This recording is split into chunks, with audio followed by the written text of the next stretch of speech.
अगर आपको पता चले ममता बनर्जी आखिरकार नरेंद्र मोदी से मिलने के लिए राजी क्यों हुई? शरद पवार इतने वक्त तक संसद में रहे, लेकिन ये एक काम उन्होंने कभी क्यों नहीं किया? उद्धव ठाकरे और नरेंद्र मोदी के बीच मुलाकात में क्या लगभग तय हो गया था, और फिर संजय राउत के रास्ते किसने उसमें भांजी मारी? और सोनिया गांधी ने लोकसभा के अंदर वो क्या काम किया जिसके बारे में हमारे एक पैनलिस्ट ने कहा कि कांग्रेस को सफाई देनी चाहिए, अपनी रणनीति के बारे में बताना चाहिए। और उससे भी बड़ी बात, अमित शाह से बसवराज बोम्मई दिल्ली में आकर क्या बोले, और अमित शाह ने फिर क्यों गेंद नरेंद्र मोदी के पाले में उछाल दी। ये सब चीज़ें आपको पता चलेंगी लल्लन टॉप के इस वीकली पॉलिटिकल शो में, जहां पर सत्ता के गलियारे आपके लिए खोल दिए जाते हैं, खुली खिली बहस होती है, ताकि आप जान सकें कि जो भारत भाग्य विधाता हैं दरअसल वो आप हैं। उनके नाम पर जो बड़ी पंचायतों में बैठे हैं, छोटी पंचायतों में बैठे हैं, वो कर क्या रहे हैं। तो आइए शुरू करते हैं नेता नगरी। आप इसे स्मृति की समस्या कह सकते हैं, आप इसे वरदान कह सकते हैं, लेकिन जब भी मैं बोलता हूं भारत तो मुझे अपने पूर्वज याद आते हैं, और याद आता है उनका अभियांत्रिकी समेत तमाम विषयों में सहस्रों वर्ष पूर्व विशारद होना। याद करिए अपने पुरखों को जिनके नाम पर हमारे देश का नाम पड़ा। याद करिए सिंधु घाटी सभ्यता को, कितनी विकसित सभ्यता, और उस सभ्यता के अवशेषों में हमें क्या मिला? हमें अन्नागार मिले, हमें धान के अवशेष मिले जीवाश्म के रूप में। धान के ढेर लगते रहते होंगे, उन्हें देखकर हमारे और आपके पुरखे मुदित होते होंगे, क्योंकि भूख पर विजय पाना उनके लिए अनिवार्य था। लेकिन एक और भूख है, लालच की भूख, भ्रष्टाचार की भूख, जिससे हमारे और आपके हुक्मरां पार नहीं पा पाए हैं, और शायद वो भूल गए हैं कि नोटों के बंडल धान नहीं होते, वरना वो ढेर ऐसे बेतरतीबी से न लगाते। कुछ चतुर सुजान होते तो छिपाने के नए जतन करते, लेकिन इन तमाम जतनों और भ्रष्टाचार की इन तमाम कारीगरियों और कीमियागारों को धता बताते हुए ईडी ने बंगाल में छापा मारा, और शिक्षक भर्ती के नाम पर जो घोटाला हुआ है, पिछले कई वर्षों से चल रहा है, उसके संदर्भ में एक्ट्रेस अर्पिता मुखर्जी और ईडी के मुताबिक उनके खैरख्वाह, उनके पालनहार और इस पूरे घोटाले के मुख्य कर्ता धर्ता अभी कल तक ममता बनर्जी कैबिनेट में मंत्री रहे पार्थो चटर्जी समेत कई लोगों को हिरासत में लिया है, गिरफ्तार किया है।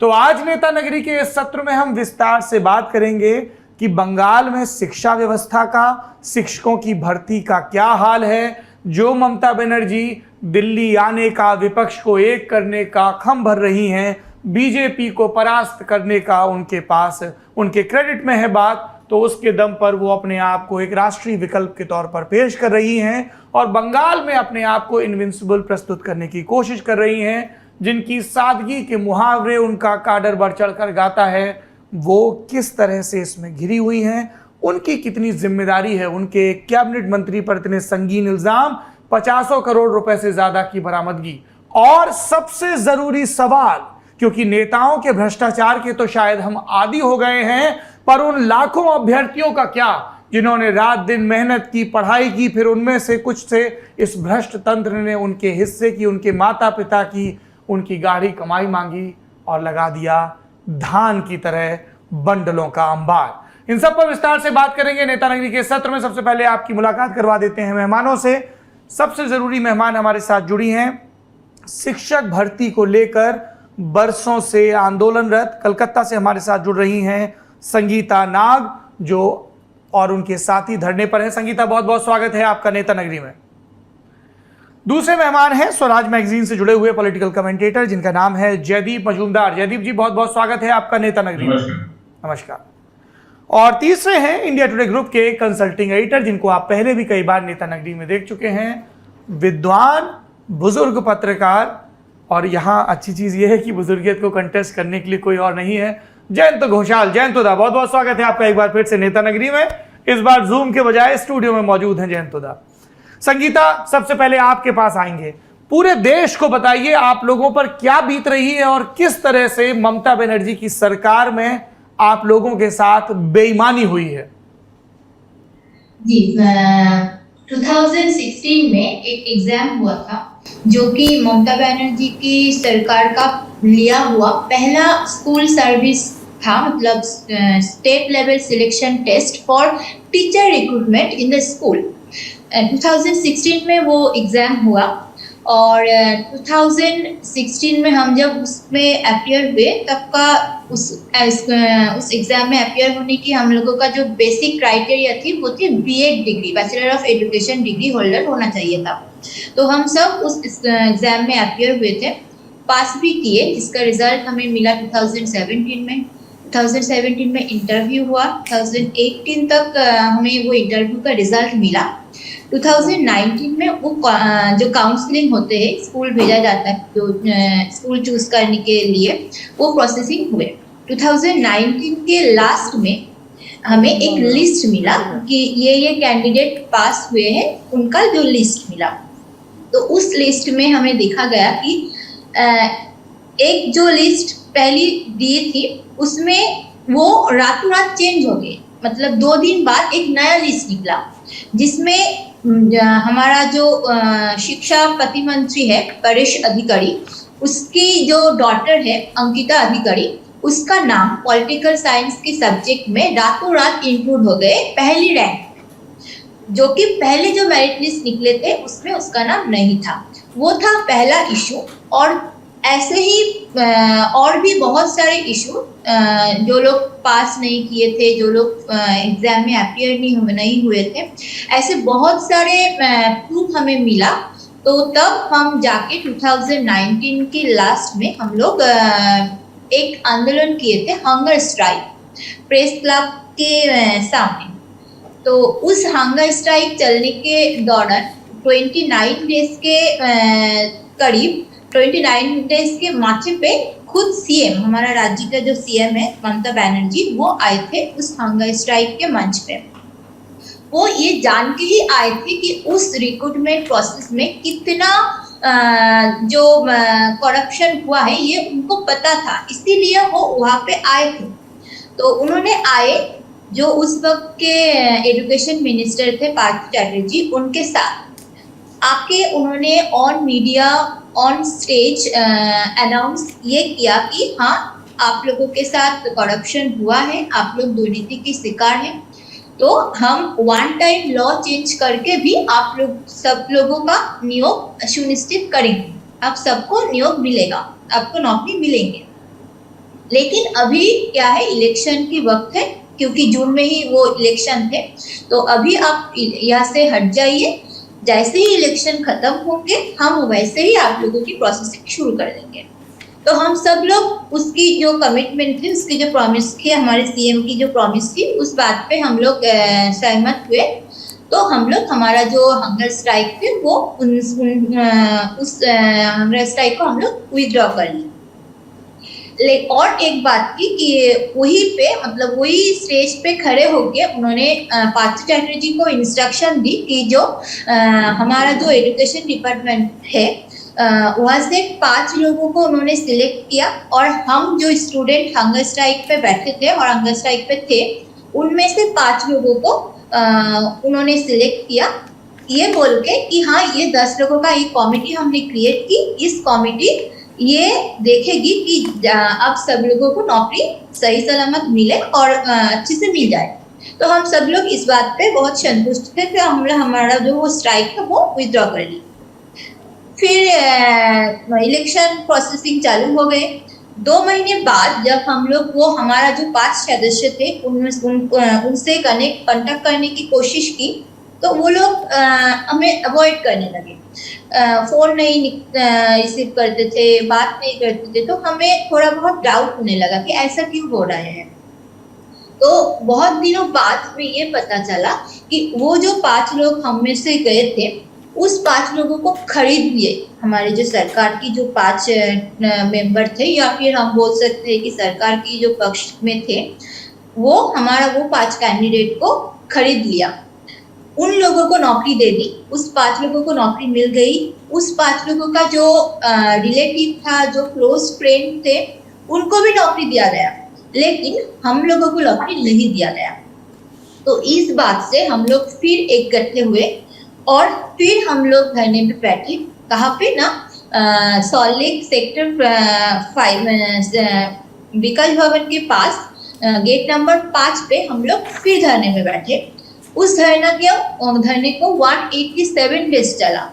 उस दौरान, क्योंकि उस दौरान पूरा लॉकडाउन था, कोविड का एकदम कोविड सिचुएशन था, तो हम लोग उस दौरान सभी ऑफिस पे हमारा जो करप्शन का फाइल है, जो जो प्रूफ हमारे पास है, आप लोग बिलीव नहीं करोगे कि मतलब इतना सारा प्रूफ हमारे पास है कि हाँ, हम लोग हर एक ऑफिशियल पर्सन के घर पर, दफ्तर पर गए हैं, नवान्ने पे गए हैं, खुद सीएम के घर पे जाने की कोशिश की, सब ऑफिस पे हम लोग गए वो फाइल लेके कि हाँ, हमारे साथ ये करप्शन हुआ है, हम लोग डिप्राइव है, प्लीज हमारे लिए कुछ कीजिए। लेकिन किसी ने हमारी बात नहीं सुनी। ऐसा भी हुआ है, ऐसा भी रिकॉर्डिंग ऑडियो हमारे पास है जहाँ पे ऑफिशियल वो जो एजुकेशन डिपार्टमेंट के जो ऑफिसर्स है वो हम लोगों को कुत्ते की तरह ट्रीट कर रहे हैं।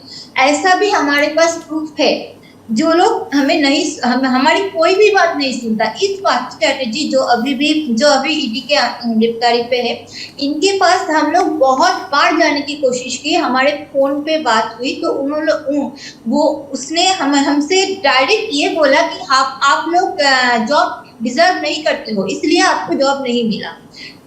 ताकि अभी हम लोग ये जान पा रहे हैं, क्योंकि हम लोग तो 2019 से ही जानते थे कि हम लोग डिजर्व करते हैं, हमारा जॉब पैसे के बदले वो लोग बिका दिया है। लेकिन ये बात हम लोग गला फाड़ के रास्ते पे बैठ के इतना दिन बोल रहे थे, लेकिन कोई भी हमारी बात को नहीं सुन रहा था।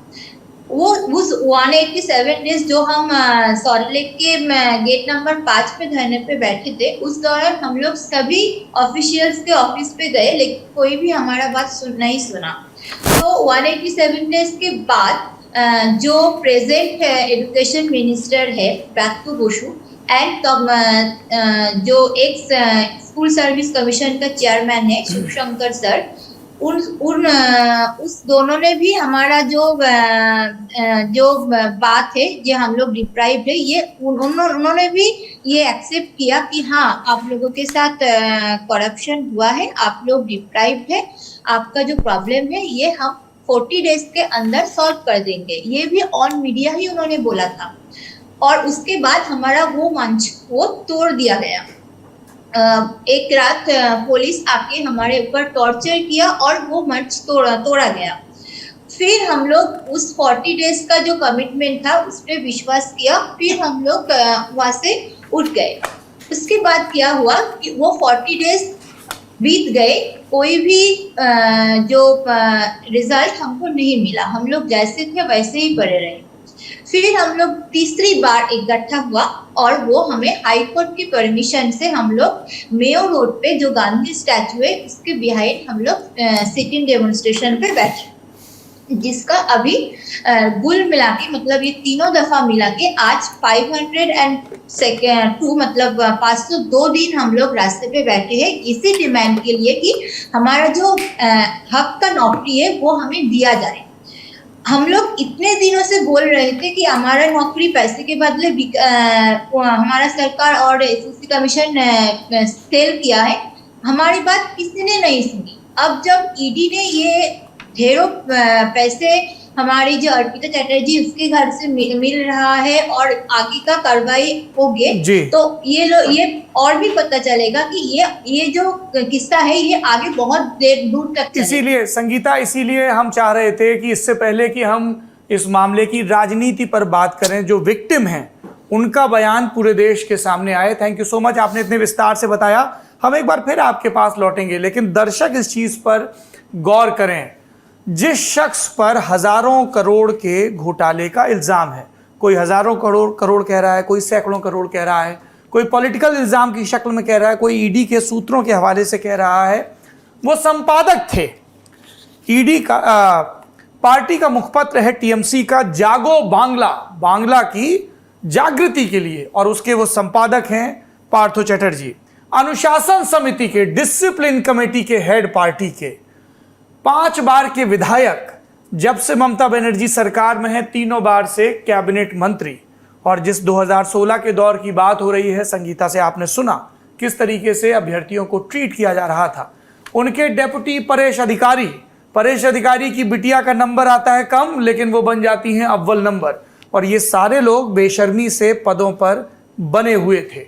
और अर्पिता मुखर्जी अब ये कह रही कि हमको तो उन कमरों में जाने की इजाज़त ही नहीं थी जहां पे ये कैश डंप किया जाता था। बीजेपी कह रही कि देखिए कहीं बांग्लादेश में जाके ये पैसा ना जमा किया जा रहा हो। तो ये आरोप प्रत्यारोप चल रहे हैं। इस पर सबसे पहले हम लोग करेंगे जयदीप मजूमदार का। जयदीप, आपको लगता है कि ये सिर्फ शुरुआत पर है, ममता और घिरेंगी अभी? जरूर, ये एकदम शुरुआत है। देखिए, ये बात ऐसे बात है कि हम ऐसे पैसे कैश में कभी घर पे नहीं रखते। जो रखते हैं वो चिल्लर, यूजुअली अगर 1 लाख रुपए का हम 5,000 रुपया रख दिए घर पे, बाकी बैंक में। और ये अगर काला पैसा हो तो हम लोग कहीं और इसका इन्वेस्टमेंट करते हैं। तो इसके साथ में यही हुआ, नंबर 1। नंबर 2, जो अभी जो बता रही थी उपरार्थी, कि ये पहले सबको मालूम था, ममता बनर्जी के से शुरू करके सबको ये मालूम है कि इसमें करप्शन हुआ है, इसमें पैसे का घोटाला हुआ है, ये नियोग पे। अभी कोई भी इसके ऊपर अब तक कार्रवाई नहीं किया। जब ईडी ने वो जब रेड शुरू किया, इतना 50 करोड़ और जितना भी अमाउंट है वो जब निकल आया, जब टीवी स्क्रीन में आया सब ऑल ओवर द कंट्री, तभी जाके ममता बनर्जी और उसका पार्टी ये कार्रवाई शुरू किया है। हम सबको मालूम है कि अगर कोई तृणमूल का ये नियम है कि जो भी पैसा बनाए उसका काला पैसा, उसका एक बड़ा हिस्सा पार्टी कॉफर्स में जाना चाहिए। मैं ये ऐसे झूठा इल्जाम नहीं लगा रहा हूँ। तृणमूल का राज्यसभा का एमपी है डोला सेन का ये वीडियो है, कार्यकर्ता का मीटिंग में वो बोल रही है कि सब आप लोग पैसा बनाइए लेकिन 75% पार्टी को दीजिए, 25% आप अपना घर पे रखो। ये सबको ममता का मालूम था कि ये ऐसा करप्शन हो रही है, वो खुद जाके वहां एडमिट किया है। तो ये बाकी पैसा कहाँ गया? ये पार्टी में डेफिनेटली जा चुका है, पार्टी को दे चुका है पैसा। और ये गौर करना चाहिए कि पार्थो, इवन आफ्टर इतना एविडेंस के बाद भी पार्थो चैटर्जी को सैक नहीं किया गया, उसको सस्पेंड किया गया। उसको वो he has not been sacked from the ministry, neither party से उसको सैक किया गया। वो सिर्फ सस्पेंशन भी नहीं है, उसका पद से हटा दिया गवर्नर ने नोटिफिकेशन नहीं। मतलब ये सभी इसमें मिलजुल के है।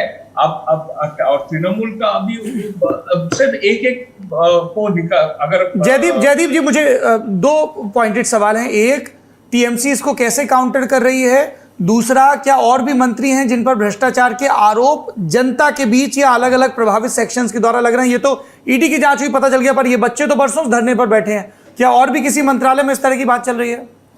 बहुत सारे मंत्री हैं जिसके खिलाफ करप्शन के नाम बताइए सर। एक तो ममता बनर्जी है जिसके खिलाफ चार्जेस है। शारदा कांड में तो ममता बनर्जी ने की। शारदा कांड में उसका मैं एक बताऊं आपको, पेंटिंग्स उसका बेचा गया 6.46 करोड़ में, हाँ, 2 साल में, 2011 और 2012 में। उसके बाद कोई पेंटिंग नहीं खरीदा उसका। ये 6.46 करोड़ का पेंटिंग, ममता बनर्जी का पेंटिंग, सभी बोलते हैं ये it's a amateurish child like scroll, हाँ, विद अ पेंट ब्रश। कौन दे, क्यों ये पेंटिंग इतना पैसा में बेचा? और ये पैसा ठीक है पार्टी कॉफर में गया, लेकिन क्यों लोगों ने इसको लिया, खरीदा ये पेंटिंग? जी, ममता बनर्जी एक हो गई, और उसके अलावा सॉरी आपको सुना, मैं कह रहा हूँ ममता बनर्जी, पार्थो चटर्जी के अलावा और किन मंत्रियों पर भ्रष्टाचार के आरोप लग रहे हैं? फिरहाद हाकिम है इसमें। ये सिर्फ घोटाला नहीं, फिरहाद हाकिम डेफिनेटली घोटाला में है। अब मदन मित्रा था, पार्टी का जो मुख्य स्पोक्स पर्सन है कुणाल घोष था शारदा कांड में। कुणाल घोष ये भी है कि जर्नलिस्ट को बोला, मीडिया को बोले और कोर्ट को भी बोले कि मेरा पास सबूत है, ममता बनर्जी खुद इन्वॉल्व है शारदा घोटाला, chit fund scam. Will come back to you Jaideep. जयंतोदा, 2-3 चीज़ों पे मैं जानना चाहता हूँ। सबसे पहले, आप लंबे समय से, दशकों से देख रहे हैं इस राजनीति को, पार्थो की, परेश अधिकारी की, फिरहाद, इन सब जिन लोगों के नाम लिए जा रहे हैं, इनकी पार्टी में स्टैंडिंग क्या है? देखिए 10 साल बाद अभी जिस जगह पहुंचे हैं टीएमसी, इसमें जितना पॉलिटिकल सेटबैक हुआ है, अभी यहां कहां तक पहुंचेगा, मुझे तो लगता है जैसे आप पूछ रहे थे जी, कम से कम और 4-5 मिनिस्टर्स, जैसे मलय घटक है कोल स्कैम में, अभी तो सवाल आएगा कि जो परेश अधिकारी, जो स्टेट मिनिस्टर, जिनके बारे में संगीता भी उनके बेटी के बारे में जो जिक्र किया, कितना दुखद बेशर्म मतलब इशू है कि अपने बेटी को नौकरी में मतलब वो मिल रहा है।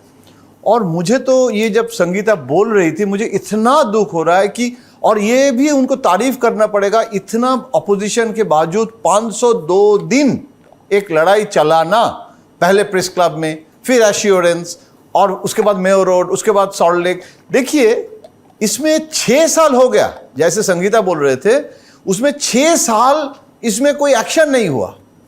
एक तो भ्रष्टाचार का इशू है, दूसरी तरफ गवर्नेंस का भी इशू है जी। जब डू इट नाउ आप बोलते हैं कि 6 साल से भ्रष्टाचार करने में इतना पैसा इकट्ठा कर पाए, और जो एश्योरेंस दिया गया है चुनाव के पहले कि नौकरी दिया जाएगा, और उसमें भी 5 लोगों को चुन के सरकारी मतलब उनको एजेंट बना के नौकरी दे के डिवाइड कर दिया, मूवमेंट को करने का कोशिश किया।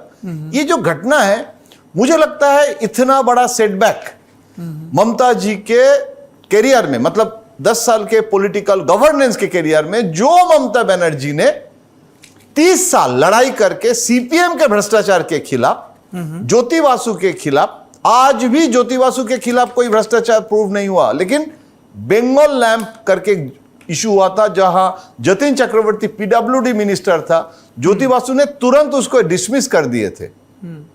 लेकिन मैं ये कहूंगा पार्थ चैटर्जी डिसमिस्ड हुआ है, क्योंकि गवर्नर के पास 2 बजे चिट्ठी भेजा और गवर्नर ने नोटिफिकेशन 5 बजे उनको कर दिया है। वो मिनिस्टर विदाउट पोर्टफोलियो भी नहीं है, वो कैबिनेट से डिसमिस हुआ है, पार्टी से भी सस्पेंड इसीलिए हुआ है, उसका भी एक प्रोसेस होता है जी।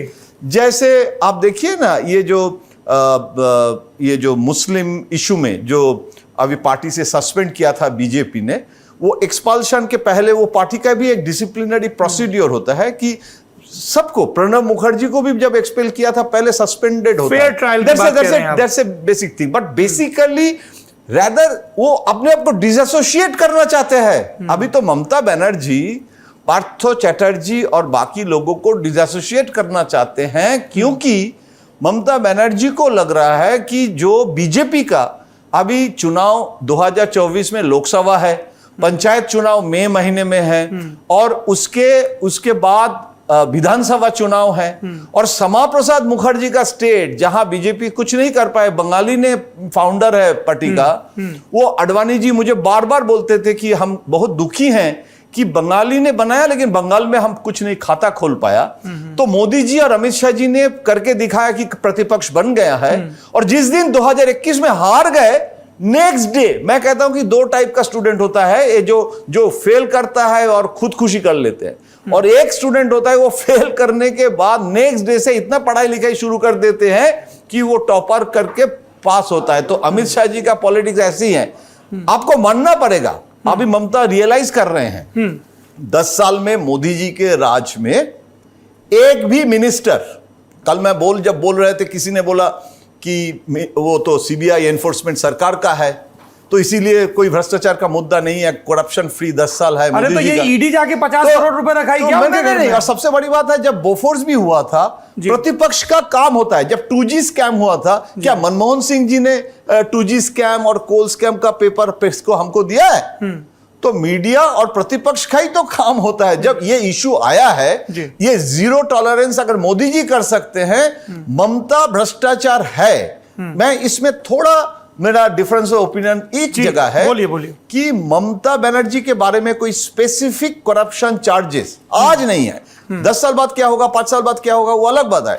लेकिन देखिए, बांग्ला में ना बहुत सुंदर एक लाइन है, हम बांग्ला में ही बोलना चाहेंगे या ट्रांसलेट कर देते हैं कि अन्याय जे करे और अन्याय जे सहे तब घृणा तृण समतार जन दहे। माने जो अन्याय करते हैं, करप्शन एक अन्याय है, वो तो दोषी है, लेकिन जो उसको सहनते हैं, जो लीडर है, अगर उसमें वो इमीडिएट एक्शन नहीं लेते हैं और टॉलरेंस है, अगर वो एविडेंस नहीं भी है, एक रिस्पॉन्सिबिलिटी ऑफ द मुखिया का रिस्पॉन्सिबिलिटी होता है। वो पार्थ चटर्जी उसी दिन उसको रिजाइन करना पड़ा चाहिए था।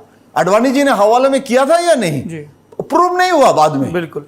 लेकिन ये जो एक परंपरा जहां इतने बच्चे, इतना सेंसिटिव इशू है, तो you are the chief minister और आप जयंतदा, ये बताइए, क्या ममता बनर्जी को वाकई नहीं पता था कि उनकी नाक के नीचे कलेक्टिव रिस्पॉन्सिबिलिटी वाली बात तो है ही, कि इतना सब कुछ हो रहा है, पार्टी कॉफर में पैसा आ रहा है, आप उद्योगपतियों से पैसा लेते हैं, बाकी लोगों से लेते हैं, लेकिन बच्चों से नौकरी के नाम पे पैसा वसूला जा रहा है। देखिए, मुझे सबसे बड़ी सवाल है कि जो ममता बनर्जी का जो लाइफस्टाइल है, ममता बनर्जी के बारे में जो ब्रांड इक्विटी है, ममता बनर्जी हवाई चप्पल, और वही हवाई चप्पल जो पहनते हैं उनके जो मतलब एक मेरा और उनके पीछे उन हवाई चप्पल के कमांडर अगर हम कहेंगे कि हमारे घर में इतना पैसा किसी ने रखा है और हम नहीं जानते हैं, मैं आज भी कहता हूं ममता बनर्जी, ये जो पैसा है, ये Mamata Banerjee is directly related to this पैसा, ये मैं नहीं बोल रहा हूं, क्योंकि अभी तक एनफोर्समेंट नहीं बोले हैं और मेरे पास एविडेंस नहीं है और हम पॉलिटिशियन नहीं है कि हम आरोप करेंगे जी। हम जो फैक्चुअल पोजीशन है, देखिए मैं कह रहा हूं ना, बोफोर्स अभी तक राजीव गांधी चले गए, बोफोर्स प्रूव नहीं हुआ, तो ये जो मीडिया ट्रायल तो चीफ जस्टिस भी बोलते हैं, तो हम सतर्क के बात करना चाहूंगा, क्योंकि हम राजनीति नहीं कर रहे। लेकिन मुख्यमंत्री के मुख्यमंत्री का जो रिस्पॉन्सिबिलिटी है, इन हजारों बच्चों के प्रति रिस्पॉन्सिबिलिटी बिल्कुल। और देखिए कितना मुझे तो बार बार वो संगीता जैसे बोल रहे थे, इतना सुंदर तरीके से क्रोनोलॉजिकली, इसे गुड रिपोर्टर्स कॉपी जैसे हम लोग लिखते हैं ना, वो 2000 मतलब वो मैं नोट भी कर लिया, एग्जाम 2016 और बीएड पास करके प्रेस क्लब के सामने और डिमांड कर रहे हैं, और एश्योरेंस चुनाव के पहले और चुनाव के बाद। अच्छा देखिए, एजुकेशन सेक्रेटरी, ये बहुत इंपॉर्टेंट एक इनपुट दे रहा हूं आपको सर जी।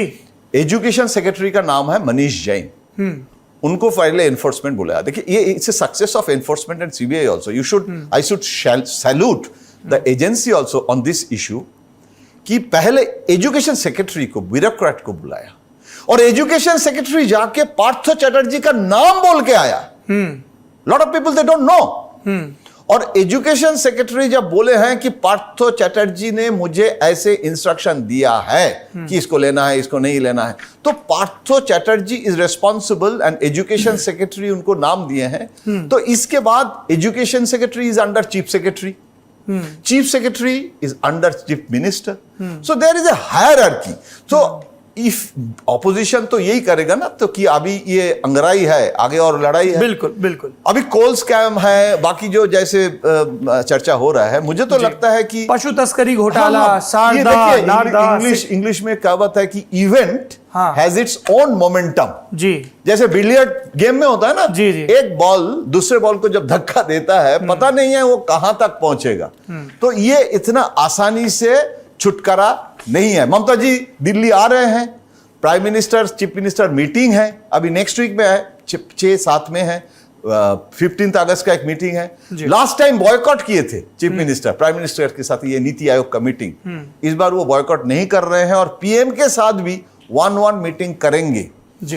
तो पॉलिटिकल आप जो कर रहे हैं ना, मतलब ये इतने दिन से फेडरलिज्म के बाद प्राइम मिनिस्टर बोल रहे हैं सेंटर स्टेट रिश्ता होना चाहिए, राजनीति की जगह होना चाहिए, तो अभी ये कोऑपरेटिव फेडरलिज्म भी ममता बनर्जी करने के लिए तैयार है। तो मैं इसीलिए एज ए पत्रकार on looker of this situation, मुझे लग रहा है बहुत सारे डेवलपमेंट अभी होने जा रहा है। Thank you. समय की कमी है, पर इस सत्र को खत्म करने से पहले मैं कुछ फैक्ट्स आपके सामने रखना चाहता हूं। आप देखिए कैसे सत्ता का बेशर्मी के साथ, बेहयाई के साथ इस्तेमाल हुआ है।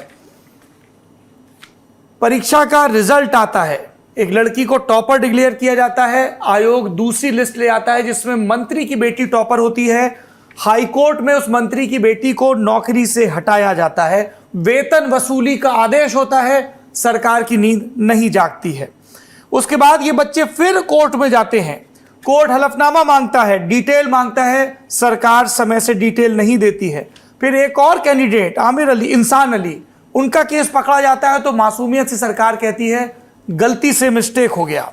इसके बाद रिटायर्ड जज की अध्यक्षता में पैनल बनता है, पैनल में सीबीआई की सिफारिश की वैधता एस्टैब्लिश होती है, सरकार विरोध करती रहती है कि सीबीआई में जांच ना हो, सरकार तब भी चुप रहती है। मृत्यु बसु, नए मंत्री आते हैं, एक नई लॉलीपॉप पकड़ाते हैं कि हम 5,500 से ज्यादा और भर्तियां निकालेंगे, लेकिन सरकार पुरानी भर्तियों को ठीक नहीं कहती है। तृणमूल नेता कह रहे हैं हम किसी अर्पिता को नहीं जानते, ममता बनर्जी मंच पर उनके साथ नजर आती हैं, और ये सिर्फ एक केस का मामला है, ऐसे कई केस हैं।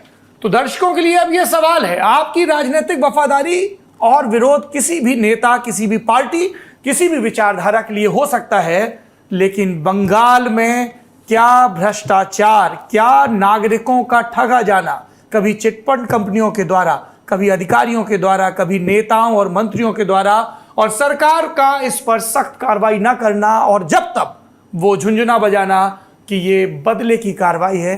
क्या ये तर्क आपको हजम होते हैं? आप तीनों लोग जुड़े, हमारे साथ अपनी बात शेयर की, बहुत बहुत धन्यवाद। मुख्यमंत्री, हर नेता की ख्वाहिश होती होगी कि एक बार सूबे के सबसे बड़े पद तक पहुंचे तो जरूर, लेकिन उनकी ख्वाहिशें जब प्रकट होने लगें और जब उनकी पार्टी के भीतर राजनीतिक रूप से मारकाट होने लगे, कभी मान मनव्वल होने लगे, कभी व्यक्ति पूजा के इल्जाम लगने लगे और कभी संन्यास का ऐलान होने लगे, तो समझिए चुनाव की तैयारी शुरू हो चुकी है। नेता नगरी के इस सत्र में हम कर्नाटका की राजनीति के बारे में बात करेंगे, राजनीतिक हिंसा के भी बारे में बात करेंगे। बातचीत 3 बिंदुओं के इर्द गिर्द घूमेगी। सबसे पहले हम कांग्रेस में सिद्धारमैया वर्सेस डीके शिव कुमार जो चल रहा है, जिस पर एक बार पहले भी जिक्र हुआ था, उसके विस्तार में जाएंगे, क्योंकि डीके शिव कुमार के भाई साहब जो सांसद हैं, उन्होंने व्यक्ति पूजा को लेकर एक नया बयान दे दिया। उधर सिद्धारमैया अपने बचाव में अब कांग्रेस से ज्यादा भाजपा पर हमलावर हैं, क्योंकि प्रहलाद जोशी के कई ट्वीट नुमा बयान आए थे, तो उन्होंने येदियुरप्पा के साथ भाजपा हुए अन्याय की गाथा खोल दी। दूसरे चरण में हम बात करेंगे येदियुरप्पा के बयान, येदियुरप्पा की लेगेसी और उनके पॉलिटिकल सक्सेसर्स के बारे में, और तीसरे बिंदु पर बात करेंगे दक्षिणी कन्नड़ा और उसके आसपास के इलाकों में जो राजनीतिक हिंसा हो रही है उसके बारे में। सत्र में हमारे साथ जुड़ रहे हैं 2 मेहमान। बेंगलुरु से हमारे साथ हैं, नेता नगरी में पहले भी कई बार आ चुके हैं, पत्रकार प्रशांत नाटू जी, बहुत बहुत स्वागत है सर आपका। Thank you sir. Thank you.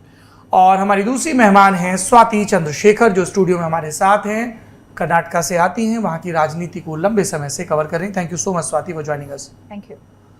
Prashanta, सबसे पहले आपके पास आते हैं। देखिए ये अभी ट्रांजिशन कैसा हो रहा है, बंगाल से कर्नाटका आ गया हूँ तो मुंह से प्रशांता निकल रहा है। दादा को, बड़े भाई को क्या बोलते हैं कन्नड़ा में? अन्ना। अन्ना। अन्ना, दोड्डन्ना।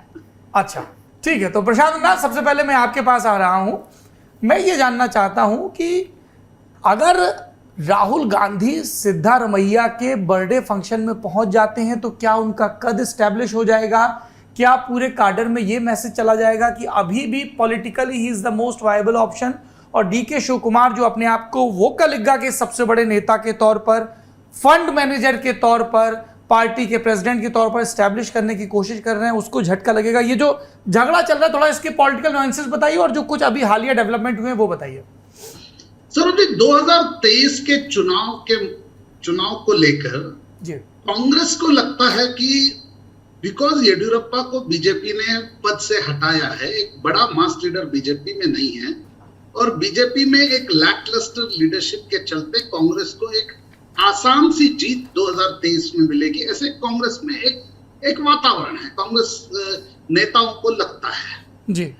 तो सिद्धरामैया 2018 में चुनाव हारे थे, लगभग 40 सीट कांग्रेस गवा चुकी थी सिद्धरामैया के नेतृत्व में। तो सिद्धरामैया फिर एक बार शो ऑफ स्ट्रेंथ करना चाहते थे। उनको एक बर्थडे,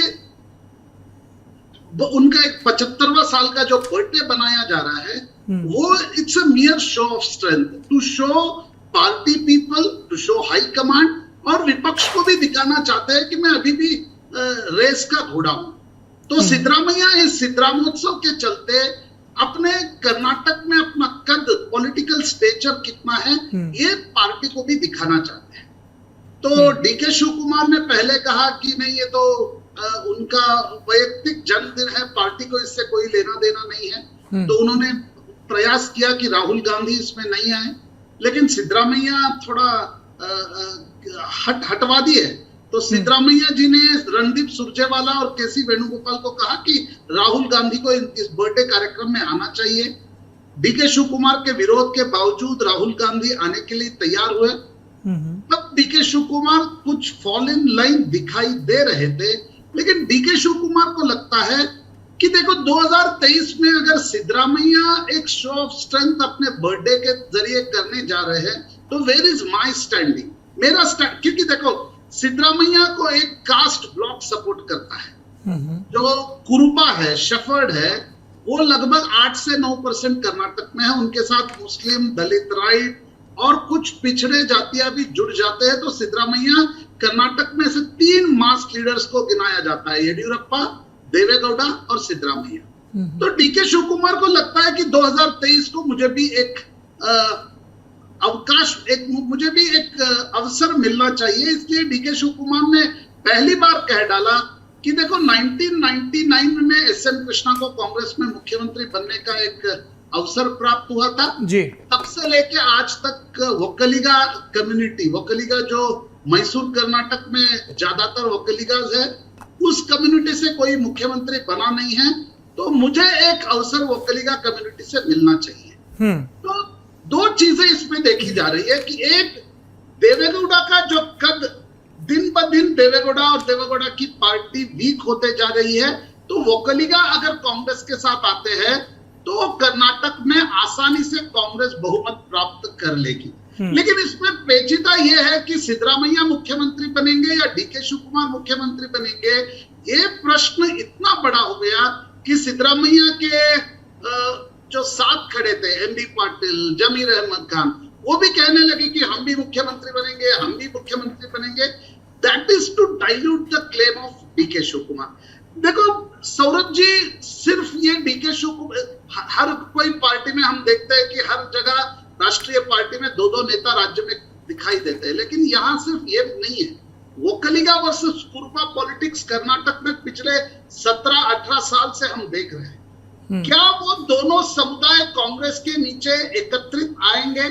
अगर आएगा तो कांग्रेस को फायदा होगा, लेकिन अगर ये जो झगड़ा चल रहा है ये और आउट ऑफ प्रपोर्शन जाएगा और इसको तूर मिलेगा, तो मुझे लगता है कांग्रेस को इसमें ज्यादा नुकसान पड़ सकता है। जी सौरभ जी, मैं एक किस्सा बताऊं। 2016 में जी डीके शिव कुमार, सोनिया गांधी ने डीके शिव कुमार जी को कहा कि आपको केपीसीसी का अध्यक्ष बनाऊंगी, तब सत्ता था कर्नाटक में। तो डीके शिव कुमार ने कहा नहीं, मैं अमेरिका जा रहा हूं, 1 महीना, अमेरिका से आते ही मैं केपीसीसी का अध्यक्ष बनूंगा। सिद्धरामैया को यह बात समझ में आई। सिद्धरामैया जी ने 17 प्रमुख मंत्रियों को दिल्ली ले गए, एक्सेप्ट रोशन बेग, एच.के. पाटिल, मल्लिकार्जुन खड़गे, जी परमेश्वर, के.एच. मुनियप्पा, ध्रुव नारायण, ये सब ने जाके मैडम को कहा कि डीके शिव कुमार को अध्यक्ष मत बनाओ। सिद्धरामैया ने एक बहुत चालाकी के चाल चली तो डीके शिव कुमार अध्यक्ष नहीं बने। उस दिन डीके शिव कुमार मुझे कर्नाटक भवन में मिले थे सब कुछ। तब उन्होंने कहा था कि देखो 2018 में तो हम सत्ता में आएंगे कि नहीं पता नहीं, लेकिन 2023 में मैं मुख्यमंत्री बनने का चांसेस है और मैं जरूर मुख्यमंत्री बनूंगा। लेकिन अभी भी 75 साल होने के बावजूद Siddaramaiah is a mass leader in Karnataka, he has a following among voter base and among leaders of Congress also.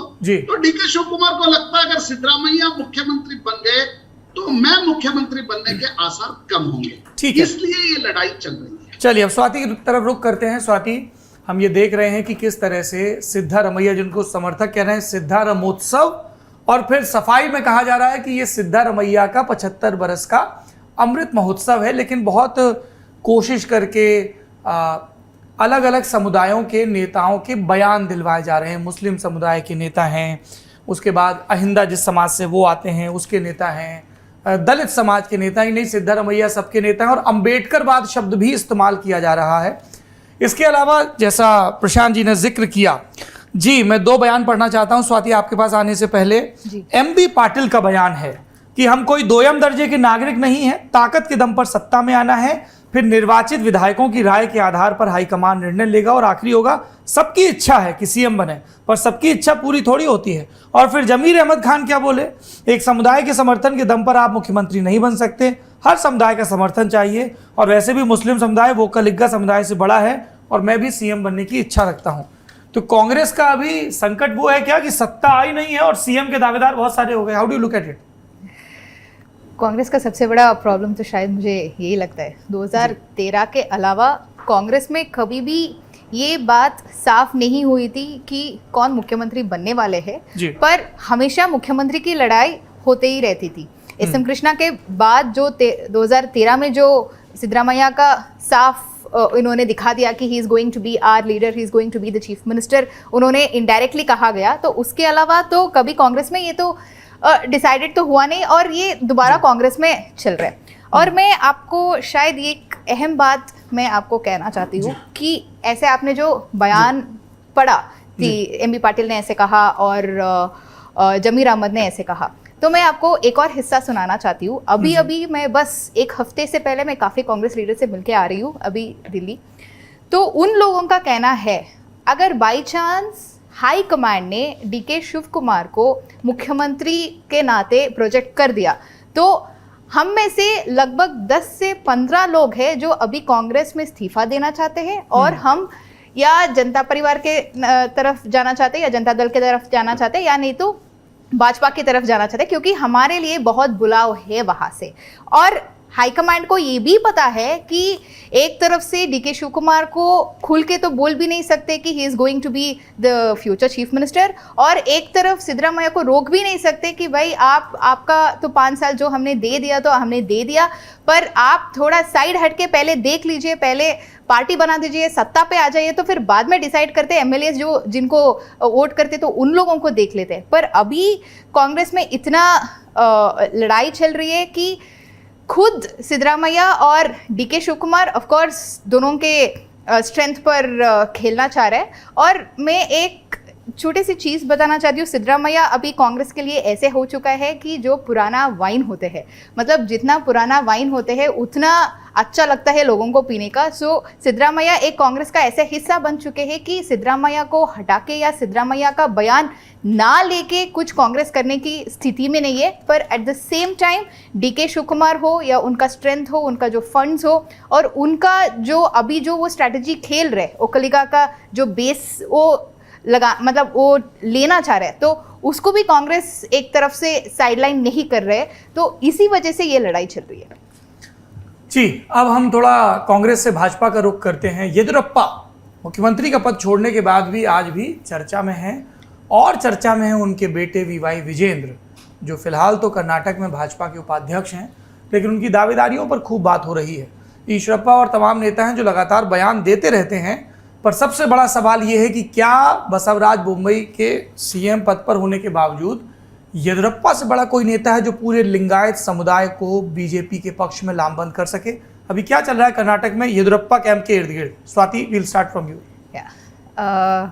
जिस 2 दिन पहले विजेंद्र ने एक प्राइवेट फंक्शन में गए थे, तो वहाँ पे उन्होंने एक स्टेटमेंट दे दिया। वो एक प्राइवेट फंक्शन है, उसका वीडियो में देख रही थी, तो वहाँ पे उन्होंने बताया लोग सोचा कि येदियुरप्पा खत्म हो गए जैसे उनको मुख्यमंत्री पद से हटा गए, पर लोगों को अभी इतना एतराज हो रहे कि एक छोटा येदियुरप्पा बन के आगे है वो मेरे रूप में। मतलब विजेंद्र साफ खुल के पब्लिक फंक्शंस में बोलने लगे हैं कि मैं नेक्स्ट येदियुरप्पा हूँ और मैं उत्तरदायक हूँ और मैं भाजपा को लीड करने वाली हूँ।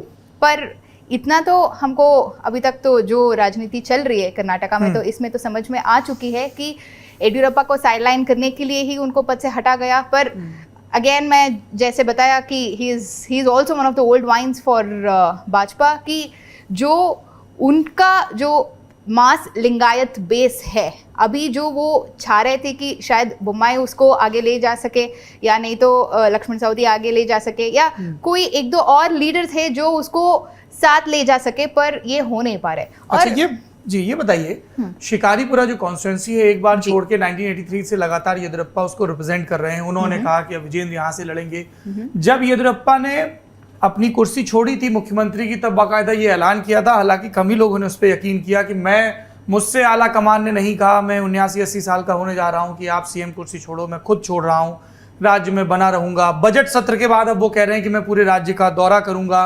पर विजेंद्र ने, लोगों ने कहा कि खूब दिल्ली में लॉबिंग की, बार बार ये बात कही कि साहब आप उनको हटा रहे हो तो लिंगायत वोट न छिटक जाए तो मुझे डिप्टी सीएम बना दो। फिर लिंगायत समुदाय में जो मठों का और मठाधीशों का एक अपना वर्चस्व है, असर है, उनके जरिए बयान दिलवाए। तो अभी विजेंद्र कहाँ प्लेस दिख रहे हैं? एक quick response, then will go to Prashant. हाँ, तो विजेंद्र का साफ नजरिया है कि आगे मेरे बिना तो कर्नाटका के राजनीति में भाजपा के लेकर कुछ होने वाला तो नहीं है। अच्छा। पर विजेंद्र का ये भी विजेंद्र खुद समझना चाहिए कि जैसे उनको बाप को हटा गए तो फिर खास करके मतलब एक जो एमएलसी का पद उनको जो अभी मिलने वाला था तो उनसे उनको रोक दिया। तो लोगों को बहुत इच्छा थी शायद वो मंत्री बन जाएंगे सेंटर में, तो उनसे पार्टी ने विधायक तक नहीं बनाया। विधायक तक नहीं बनाया, एग्जैक्टली। या लोगों को ये भी लगा कि नहीं अभी डीसीएम बात तक तो छोड़ दीजिए, एक खाली मतलब उनके अभी जो 10 दिन पहले जो कर्नाटका में डेवलपमेंट्स चली है, तो खास विजेंद्र और येडियुरप्पा जी ने बैठ के जिन को पार्टी का चेयरमैन का अध्यक्ष बनाया, उन सब लोगों को हटा दिया और नए लोगों को लेके आ रहे हैं। Finally Basavaraj Bommai is asserting himself. वो असर्ट कर रहे हैं कि नहीं कर रहे वो अलग बात है, पर ऊपर से खूब दबाव लगा रहे हैं कि आप असर्ट करो, कि आप दिखाओ कि मैं आपकी पैरेलल हूँ, मैं आपकी पर्याय हूँ और अभी 1 साल मेरा सत्ता चलने वाला है। अच्छा, ठीक है प्रशांत जी, मैं आपके पास आऊंगा। 2 सवालों पर आपकी टिप्पणी चाहता हूं, हमारे पास 5 मिनट का समय है। पहला, ये जो सिद्धारमैया ने कहा था कि बीजेपी ने येदियुरप्पा का अपमान किया है, ये सेंटिमेंट अभी कितना बाकी? क्योंकि उस अपमान के बाद तो फिर सम्मान हुआ, येदियुरप्पा वापस पार्टी में आए, बाकायदा मुख्यमंत्री बने, सब कुछ हुआ। एक मैं ये समझना चाहता हूं द लिंगायत सेंटिमेंट और इसको जो अलग अलग लोग स्टेटमेंट के जरिए बुझाने की कोशिश कर रहे हैं। दूसरा, जिन विजेंद्र की यहाँ चर्चा हो रही है, लोगों ने कहा वो प्रॉक्सी सीएम है, येदियुरप्पा का पूरा दफ्तर, नियुक्तियां, कहां कौन से फंड का इस्तेमाल होगा, सब कुछ विजेंद्र देख रहे हैं। बाई इलेक्शंस में जाते हैं, जितवा के आ जाते हैं, तो पूरा क्रेडिट भी उन्हीं को दे दिया जाता है, जिससे पार्टी के दूसरे नेता अनकंफर्टेबल फील कर रहे हैं। तो मैं ये इक्वेशन समझना चाहता हूं आपसे प्रशांत। अरुण जी देखो, एक पिता क्या चाहता है कि अपने हयाती में अपना बेटा सेटल हो। तो येडियुरप्पा जी बावजूद इसके कि बहुत बड़े कद वाले नेता है, पिछले 1 साल से येडियुरप्पा जी का प्रयास रहा है कि कैसे भी करके विजयेंद्र पॉलिटिक्स में और भारतीय जनता पार्टी में एक नेता करके उभरे। जिस दिन येडियुरप्पा जी को पार्टी आलाकमान ने कहा कि आपको मुख्यमंत्री पद से इस्तीफा देना है, संघ ने भी बुला के येडियुरप्पा जी को समझाया कि देखो अगला चुनाव आपके नेतृत्व में नहीं लड़ा जा सकता, आपको इस्तीफा देना है। तो येडियुरप्पा जी संघ के हवाले से हाईकमान को कह रहे थे कि ठीक है मैं इस्तीफा देता हूं, कोई दिक्कत नहीं है, लेकिन विजयेंद्र को आप मंत्री बनाओ, डेप्यूटी चीफ मिनिस्टर बनाओ, क्योंकि येडियुरप्पा जी चाहते हैं कि विजयेंद्र जैसे आंध्रा में वायएसआर के बाद जगन रेड्डी एक नेता बन के उभरे, वैसे विजयेंद्र एक लिंगायत नेता बन के कर्नाटक के राजकारण में आने वाले दिन में उभरना चाहिए। तो जैसे ही बोम्मई मुख्यमंत्री बने तो येडियुरप्पा जी ने बोम्मई को तुरंत, जिस दिन मुख्यमंत्री का शपथ हुआ तो शाम को येडियुरप्पा जी ने बोम्मई को बुलाया कि बोलो जाके अमित शाह जी के पास कि विजयेंद्र को मंत्री बनाओ, मैं चाहता हूं कि विजयेंद्र मंत्री बने। तो बोम्मई मुख्यमंत्री बन के जो पहला काम था, संसद भवन के अमित शाह जी के दफ्तर में गए, बोला बोम्मई जी ने कि येडियुरप्पा जी चाहते हैं विजयेंद्र को मंत्री बनना है। तो अमित शाह ने कहा कि ये सब पार्टी आलाकमान डिसाइड करती है, ये प्रधानमंत्री मोदी डिसाइड करते हैं, क्योंकि जो भी ये जो वंशवाद के जो केसेस है, मतलब पिता पॉलिटिक्स में है, पुत्र को अगर कुछ देना है, ये सब जो फाइल है ये सब प्रधानमंत्री मोदी तैयार करते हैं, इस पे दूसरा कोई तैयार नहीं कर सकता। प्रधानमंत्री मोदी राइट टाइम पे तैयार करेंगे, इस बार नहीं होगा। तो 6 महीने के बाद फिर से कैबिनेट एक्सपांशन की बात आई, तो येडियुरप्पा जी ने कहा कि हांगल से विजयेंद्र को टिकट दो, हाईकमांड ने कहा नहीं होगा। फिर से 2 महीने पहले विधान परिषद के चुनाव आए, तो येडियुरप्पा जी ने अशोक और Govind Karjol, 2 senior cabinet minister है, उनसे स्टेट कोर कमेटी में कहलवाया कि विजयेंद्र को टिकट मिलना चाहिए, आप राष्ट्रीय पार्टी को विजयेंद्र का नाम भेजो। स्टेट कोर कमेटी ने रिकमेंडेशन दिल्ली को भेजा कि विजयेंद्र को एमएलसी बनाना चाहिए। हाईकमांड को पता था कि अगर विजयेंद्र एमएलसी बनते हैं तो येडियुरप्पा जी की तरफ से दबाव आएगा कि विजयेंद्र को मंत्री बनाओ। तो जिस दिन विजयेंद्र मंत्री बनेंगे, येडियुरप्पा बोम्माई का एक पावर सेंटर है वो चला जाएगा। येडियुरप्पा जी वही चाहते हैं। तो आला कमान ने कहा ये तो नहीं होगा, विजयेंद्र जी को हम अभी नहीं बनाने जा रहे, क्योंकि हम पूरे देश में कहते हैं कि गांधी परिवार के खिलाफ हम वंशवाद का आरोप लगाते हैं, तो हमारे पार्टी में ही मुख्यमंत्री का बेटा फिर से एकदम से तुरंत मंत्री नहीं बन सकता।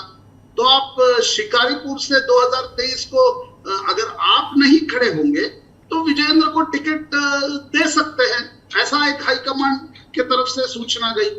लेकिन हाईकमांड ने कभी नहीं कहा था कि आप तुरंत जाके शिकारीपुर जाइए और विजयेंद्र को वहां का आपका उत्तराधिकारी या शिकारीपुर का कैंडिडेट घोषित कीजिए। That was the surprise for BJP high command and Bommai also. लेकिन येडियुरप्पा है, हर कोई मास लीडर, कैसे आप वसुंधरा को राजस्थान में देख लीजिए, येडियुरप्पा को देख लीजिए, अपने मर्जी से चले ये प्रयास होता है। तो येडियुरप्पा जी ने जाकर शिकारीपुर में घोषणा कर डाली कि विजयेंद्र मेरा उत्तराधिकारी है, मैं विजयेंद्र शिकारीपुर से लड़ेगा।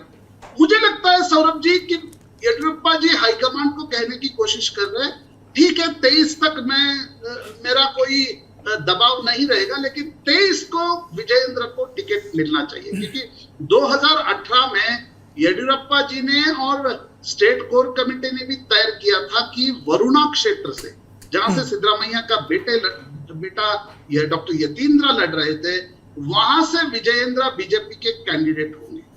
तो अंतिम समय तक हाईकमांड ने कुछ नहीं कहा, लेकिन लास्ट डे हाईकमांड डिसाइडेड कि विजयेंद्र कैंडिडेट नहीं बनने जा रहे। काफी हंगामा हुआ। देखो येडियुरप्पा जी चाहते हैं कि जो लिंगायत स्पेस में जो वॉइड है वो मेरे पश्चात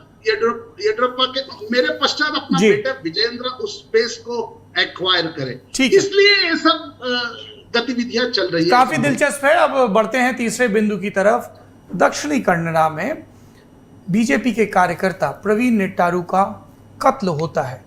कार्यकर्ताओं में भयानक रोष। खुद मुख्यमंत्री बसवराज बोम्मई को प्रेस कॉन्फ्रेंस करनी पड़ती है। उनकी सरकार का बतौर मुख्यमंत्री उनका 1 साल पूरा हुआ, उसमें उत्सव की तैयारी थी, जेपी नड्डा के आने की भी खबर थी, सब कैंसिल कर दिया जाता है। कतील साहब जो प्रदेश अध्यक्ष हैं, उनको कार्यकर्ताओं के रोष का सामना करना पड़ता है। स्वाति, मैं ये समझना चाहता हूँ कि उन इलाकों में वो क्या स्थिति, क्योंकि कुछ दिनों पहले मसूद की हत्या हुई तो कहा गया उसमें दक्षिणपंथी संगठन है, प्रवीण की हत्या हुई तो कहा गया कि उसमें इस्लामिक संगठन है, उसके पहले मोहम्मद अनवर भाजपा के महासचिव थे, उनका कत्ल हुआ, शोभा करंदलाजे के करीबी थे। तो पॉलिटिकल किलिंग्स का एक दौर तो हम केरल में देखते हैं जिसमें लेफ्ट वर्सेस आरएसएस चल रहा होता है, दूसरा दौर लगातार यहाँ देख रहे हैं। और ये जो बीजेपी काडर का अपनी सरकार के प्रति गुस्सा है, नारे लग रहे हैं कि यहाँ तो जी योगी मॉडल लेके आओ। प्रेस कॉन्फ्रेंस में सीएम को कहना पड़ा कि नहीं, यूपी के हालात अलग है लेकिन जरूरत होगी तो लाएंगे। Quick remark. प्रॉब्लम भाजपा का अभी ये चल रहा है कि जब हम सत्ता में नहीं है कि कांग्रेस के ऊपर बोल दे ये तो कांग्रेस ने कर दिया, ये तो सिद्धरामैया का एंटी हिंदू का मूवमेंट चल रही है, और ये खास करके जो पीएफआई है तो उन लोगों को आपने बैन नहीं किया तो इसी की वजह से ये हो रहा है। अभी मैं एक 2016 का एक छोटा सा हिस्सा मैं आपको सुनाना चाहती हूँ। 2016 शोभा करंदलाजे जी जो अभी यूनियन मंत्री है, तो फिर वो अमित शाह जी को जाके एक लेटर देती है कि पीएफआई और एसडीपीआई जो संगठन है इसको आपको बैन करना ही पड़ेगा, और इसको खास करके सिद्धरामैया और उनका जो कैबिनेट है तो इसको वो प्रोजेक्ट कर रहे हैं। और इन यहाँ पे जो अरेस्ट किया गए थे तो 1000 से ऊपर लोगों को तो उनका चार्जेस से उनको हटा गया है और वो अभी खुले घूम रहे, खास करके कोस्टल रीजन्स पे। तो इसके लिए आपको तुरंत इसके लिए एक्शंस लेना पड़ेगा। और ठीक 2 दिन पहले यही बात होती है कि खुद अभी जो मंत्री है तो फिर शोभा जी जाके अमित शाह जी को ये कहती है कि अभी दोबारा मैं आपको ये लेटर दे रही हूँ कि खास करके जो पीएफआई है और जो एसडीपीआई है तो आप इसको बैन करना पड़ेगा, और अभी तुरंत आप केरल सरकार के ऊपर दबाव भी लगाना पड़ेगा कि स्टेट में क्या चल रहे, उनके स्टेट में क्या चल रहे, उनके स्टेट से लोग इधर आके हमारा स्टेट के जो कार्यकर्ता है, हमारा भाजपा की जो कार्यकर्ता है उनके ऊपर हमला कर रहे हैं। पर भाजपा अभी शायद ये समझना पड़ेगा, अभी आप गुस्सा देखिए तो सब कार्यकर्ताओं का गुस्सा तो यही है, राष्ट्रपति से लेकर जिला पंचायती का कोई भी नेता हो वो तो भाजपा के है, पर अभी आप क्या कह रहे हो, आप लोगों को क्या समझ रहे हो और कार्यकर्ताओं को क्या समझ रहे हो। और एक व्हाट्सएप में बहुत खास करके जो भाजपा की कार्यकर्ता है और सोशल मीडिया जो चलाते हैं उन लोगों से एक कैंपेन चला, बसवराज बोम्माई से लेकर जो 15 कैबिनेट मेन सचिव है सारा जो जनता परिवार से आया हुआ है या कांग्रेस से आया हुआ है, तो इन लोगों को आप कैबिनेट में रख के आप क्या दिखाना चाह रही हो कार्यकर्ताओं को कि कार्यकर्ता इधर मरे और हम सत्ता पे ले आए जो कांग्रेस से आया हुआ है और जो जनता परिवार से आया हुआ है। सो दिस इज, ये बात साफ दिख रहा है अभी कर्नाटका में कि खुद का पैर में कुल्हाड़ी मारने का काम जो भाजपा से चल रही है। ठीक है प्रशांत जी, आपके पास आएंगे, बस इसमें एक एडिशनल सवाल जोड़ देते हैं। सीटी रवि का बयान मेरे सामने है, कार्यकर्ताओं को दुख पहुंचा है, वो इस्तीफा दे रहे हैं। एक एंगल और जोड़ा गया कि ज़्यादातर इस इलाके में ओबीसी समुदाय है जो बीजेपी के सपोर्ट में आया था और उनके भीतर एक किस्म का असंतोष भी नजर आ रहा है, पॉलिटिकल और दूसरी रिप्रेजेंटेशन से वो संतुष्ट नहीं, उन्हें लगता है they need to acquire more space. एक इंटरप्रिटेशन ये किया जा रहा है और दूसरा तो वो है कि पीएफआई और एसडीपीआई जैसे संगठनों पर बैन लगाया जाए और हमारी अपनी सरकार है तो हमें प्रोटेक्शन मिले। सर एक आपका क्विक रिमार्क। सौरभ जी देखो, दक्षिण कन्नड़ का इलाका है, वहाँ कास्ट पॉलिटिक्स नहीं चलता। ओके मुझे लगता है वहाँ ओबीसी एंटी ओबीसी वो चीजें नहीं चलती जी। साफ साफ वहाँ का कार्यकर्ता बताने का कोशिश कर रहा है कि देखो ये आपके जीत में हम गाजा बाजा लेके पालकी को लेके हम आपके साथ खड़े रहते हैं, लेकिन जैसे ही आप सत्ता का केंद्र पहुंचते हो हमारा जो सुरक्षा है, हम जमीन पे लड़ते हैं, लेकिन आप कार्यकर्ता से नेता बनते हो, मंत्री बनते हो, लेकिन आप हमारे लिए कुछ नहीं करते। इसके कारण ये आक्रोश दक्षिण कन्नड़ में देखने मिला। मुझे लगता है कि देयर आर टू बीजेपीज इन कर्नाटका।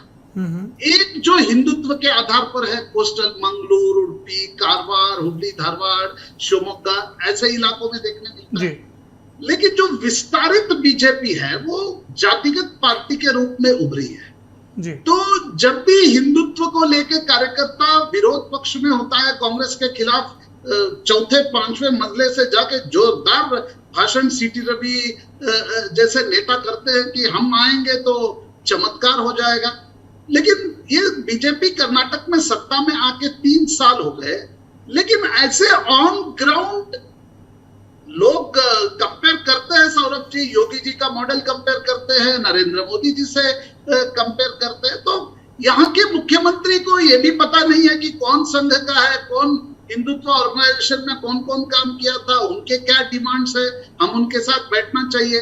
तो एक डिस्कंटेंट निश्चित रूप से कर्नाटक के बीजेपी में देखने मिल रहा है। मुझे लगता है जो मंगलूर में हम जो दृश्य में देख रहे हैं, ऐसा दृश्य कहीं नहीं देखने मिलता कि अपने ही राज्य प्रदेश के अध्यक्ष का कार को कार्यकर्ता हिला रहा हो। तो मुझे ऐसा लगता है कि एक आक्रोश निश्चित रूप से प्रेजेंट स्टेट बीजेपी लीडरशिप के खिलाफ है कि आप सत्ता में आते ही सब कुछ भूल जाते हो, हिंदुत्व का नारा विरोध पक्ष में बहुत बुलंदी से देते हो, सत्ता में आने के बाद कार्यकर्ता को भी भूलते हो, एक दृष्टि से ऑन ग्राउंड कुछ करते भी नहीं हो। ये जो डिस्कंटेंट है ये साफ साफ रूप से मैंगलोर में दिखाई, ये सिर्फ मैंगलोर तक सीमित नहीं है सौरभ जी, ये पूरे कर्नाटक में एक तरह का डिस्कंटेंट प्रेजेंट स्टेट लीडरशिप के खिलाफ है। अगर येडियुरप्पा जी होते तो एक ही समय में किसान का नेता था, एक ही समय में लिंगायत का नेता था, एक ही समय में आरएसएस के केडर से आया हुआ नेता था। अगर येडियुरप्पा जी पसंद नहीं तो अनंत कुमार जी के द्वार खुले रहते थे, नहीं तो बीएल संतोष सबसे बात करते थे। आज येडियुरप्पा जी घर पे बैठे हैं, अनंत कुमार जी है नहीं, बीएल संतोष दिल्ली में है, तो कार्यकर्ता अपनी बात किससे रखे? कार्यकर्ता अपनी बात किससे रखे? और जिनकी अंकगणित में दिलचस्पी है वो बस इस ओर ध्यान दिला रहे हैं कि देखिए बाकी सब ठीक है, लेकिन बसवराज बोम्मई अपने पिताजी के मुकाबले तो ज्यादा देर तक मुख्यमंत्री रहे। कर्नाटका की राजनीति पर हमारी नजर बनी रहेगी और इस पर भी कि मुख्यमंत्री को लेकर किस तरह की खबरें, किस तरह की अटकलें चल रही हैं। आप दोनों मेहमानों का बहुत बहुत धन्यवाद। बढ़ते हैं नेता नगरी के अगले सत्र की तरफ। गहमा गहमी कैसा दिलचस्प सत्र है। मेरे और आपके पुरखे जब इस देश के आधुनिक स्वरूप के निर्धारण के लिए इसी राजधानी दिल्ली की संविधान सभा में बहस मुबाहिसे में लिप्त थे, तो उन सब का तमाम वैचारिक विरोधों के अलग अलग पृष्ठभूमियों से आने के बावजूद इकलौता संकल्प था कि ये देश अपने पांव पर खड़ा हो, ये देश अपने सब लोगों को एक समावेशी विकास की धारणा दे सके, ये देश अपने नागरिकों को आगे ले जा सके, ये देश अपने नियत गौरव को प्राप्त कर सके। पर अब उस देश की महापंचायत में क्या हो रहा है? उस घिसी पिटी हेडलाइन को वापस स्टोर रूम से निकाल लिया गया है कि मॉनसून सत्र धुलने की कगार पर। हमारे और आपके जनप्रतिनिधि वहां पर बैठकर और वहां से ठीक बाहर क्या बातें कह रहे हैं, कौन से बिल पारित हो रहे हैं, प्रस्तुत हो रहे हैं और उन पर ज़रूरी किस्म की बहस क्यों नहीं हो रही है, और किस तरह के बयान और किस तरीके के प्रोटोकॉल भंग किए जा रहे हैं, इन सब के बारे में बात करेंगे नेता नगरी के सत्र में। और मुस्कुराइए, क्योंकि नेता नगरी के दो सदाबहार सुपरस्टार जो परस्पर प्रतिस्पर्धी चारुता में लिप्त रहते हैं एक दूसरे के मुकाबले, वो वापस आ गए हैं। मैं नेता नगरी में स्वागत करता हूं वरिष्ठ पत्रकार राजदीप सरदेसाई और वरिष्ठ पत्रकार राहुल श्रीवास्तव जी का। नमस्कार। नमस्कार सौरभ जी, कैसा लगा मेरा नया जब आप ये सुपरस्टार वाली बात कर रहे हैं ना, तो ऐसा है कि साहब इस सुपरस्टारी में आप भी कम दिलीप कुमार नहीं हैं। मेरा शर्ट देखिए, बिल्कुल रजनीकांत, ब्लैक कुर्ता, रजनीकांत का फेवरेट कलर है। डीएमके का भी कुर्ता हुआ करता है जी। तो नेता नगरी में राजदीप ने कहा कि वो डीएमके को सपोर्ट करते हैं। चलिए बात आगे बढ़ाते हैं। मैंने कहा रजनीकांत का कलर बताइए। अभी ना बहुत ही पॉइंटेड बात होगी दो चार चीजों पे, है ना? आप लोगों का लंबा अनुभव है पत्रकारिता का। अधीर रंजन चौधरी से आप मिलने जा रहे हैं नेता नगरी के शूट के बाद? बिल्कुल। और राहुल श्रीवास्तव जी भी मिले होंगे, जरा उनके बारे में बताइए। कुछ भी बोल देते हैं और फिर भी वहां बने हुए हैं। देखिए, अधीर रंजन चौधरी एमपी रहे हैं 1999 से, यानी उनकी एक तरह से अपने इलाके में बंगाल में एक तरह से पकड़ है। एक ऐसे जमाने में जहां ममता बनर्जी का वर्चस्व रहा है, लेफ्ट पार्टीज का वर्चस्व रहा है, बीजेपी धीरे धीरे उभर कर आ रही है। Adhir Chowdhury is one constant factor. एक ऐसे समय जब कांग्रेस खुद बंगाल में बिल्कुल खत्म हो गई है, पिछले चुनाव में एक भी सीट नहीं आई, लेकिन इसके बावजूद मुझे लगता है कहीं ना कहीं अधीर चौधरी ने अपनी एक पहचान अपने इलाके में बना दी है। मैं उनके साथ एक बार गया था अपने उनके कैंपेन में, और मैंने देखा था कि अधीर दा की जो लोगों के साथ जो संपर्क है वो बड़ा अच्छा। वो एक स्ट्रीट फाइटर है। देखिए, वो हमेशा ममता बनर्जी को टक्कर देने के लिए तैयार थे, लेफ्ट को देने के लिए बीजेपी को, लेकिन नेता लोकसभा का जब आप बनते हैं तो लोग देखते हैं कि आपकी भाषा की क्या शैली है। आज वो क्या कहते हैं कि मुझे हिंदी अच्छी तरह से नहीं आती।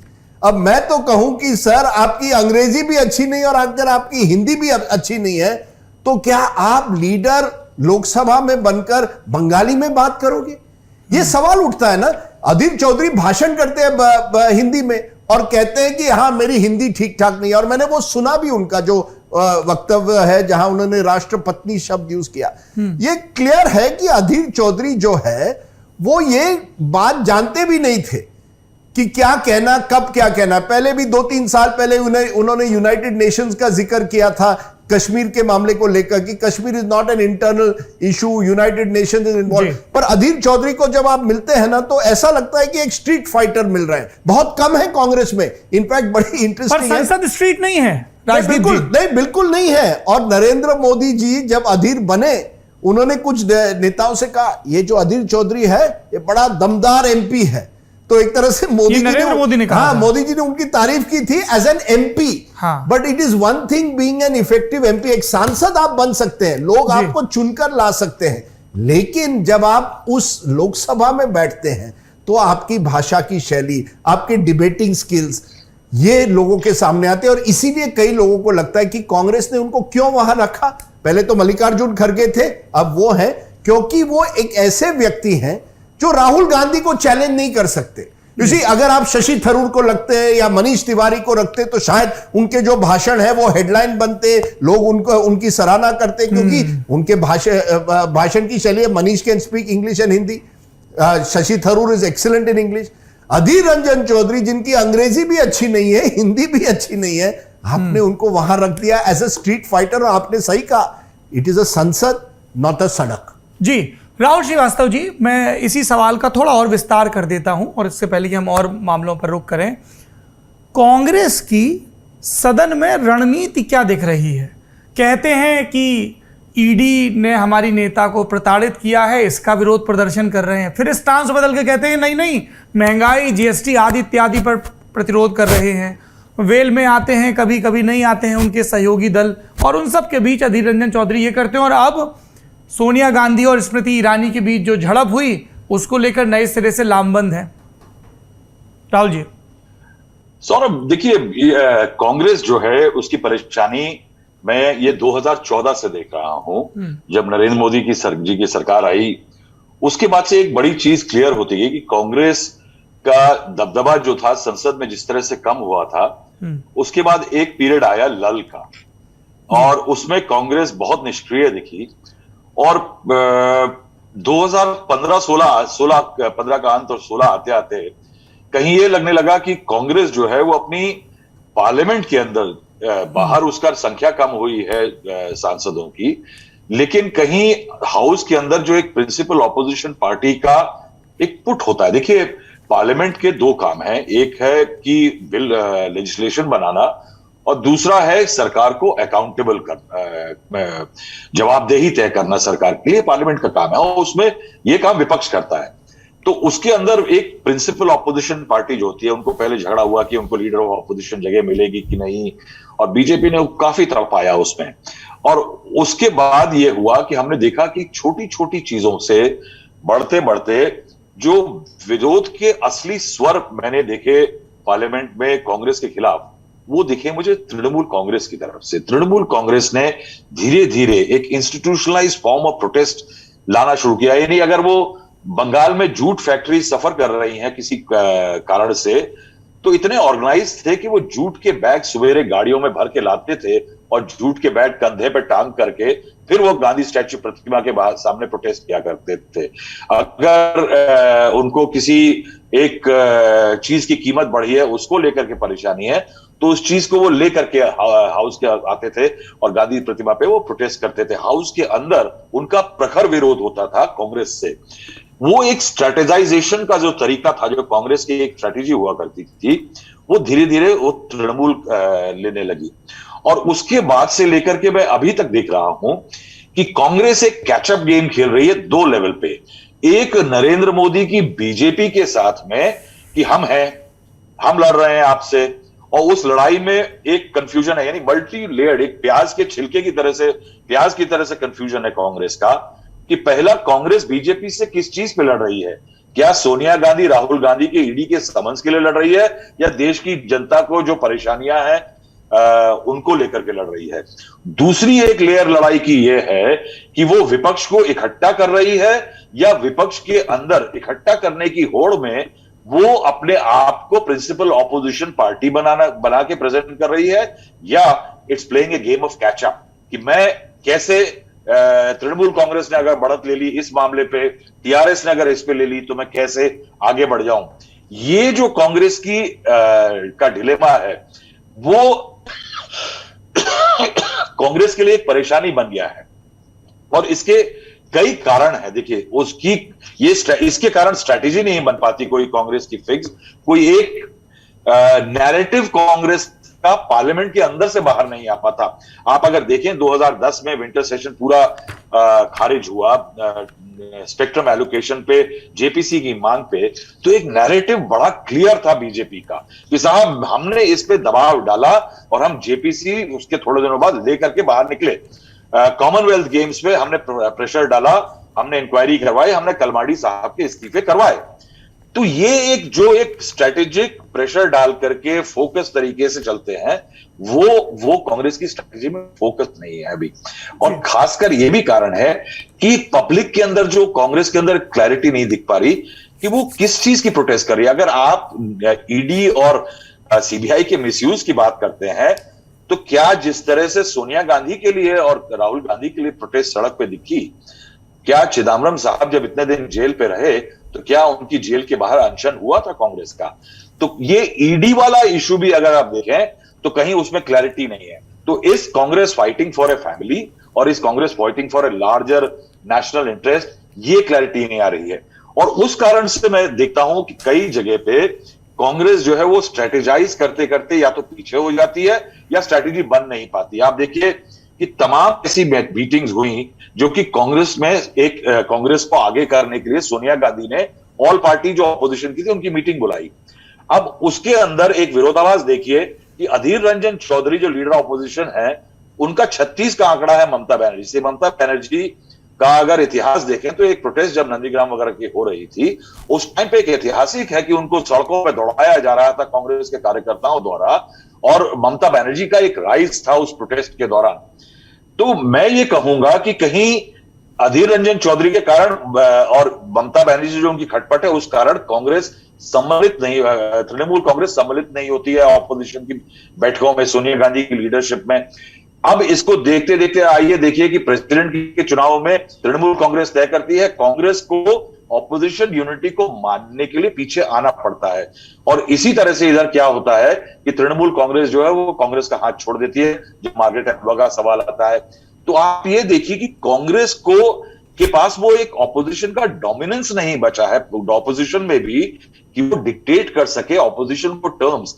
तो कहीं जब ऑपोजिशन में वो डिक्टेट नहीं कर पा रही है तो वो कॉन्फ्लिक्ट तरीके से स्ट्रेटेजाइज नहीं कर पा रही है। ठीक है। और ये कांग्रेस की जो है सबसे बड़ी कमी हो गई जी।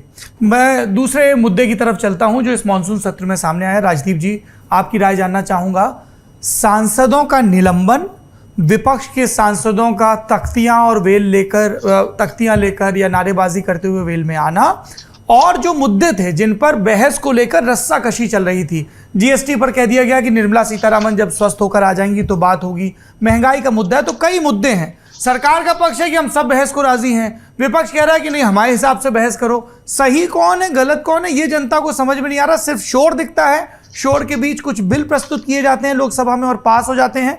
वेबसाइट पर एक लंबी लिस्ट दिखती है। राज्यसभा में अभी तक मेरी जानकारी में कोई बिल इस सत्र में पास नहीं हो पाया है, तो वो दूसरी चीज दिखती है। और फिर बाहर धरना प्रदर्शन और भाषणबाजी शुरू होती है, और उसके बाद प्रहलाद जोशी और इन सब के भी बयान आते हैं, और इन सब के बीच स्मृति ईरानी और सोनिया गांधी के बीच वो फेस ऑफ होता है।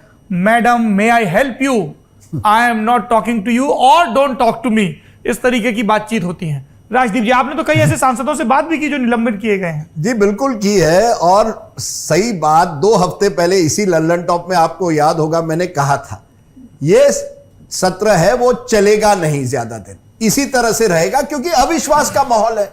और हर तरफ से ना सरकार चाहती है कि पूरी तरह से इन विषयों पर बातचीत हो, जैसे महंगाई, इन पर खुली बहस, या चीन का मुद्दा उन पर खुली बहस ना हो।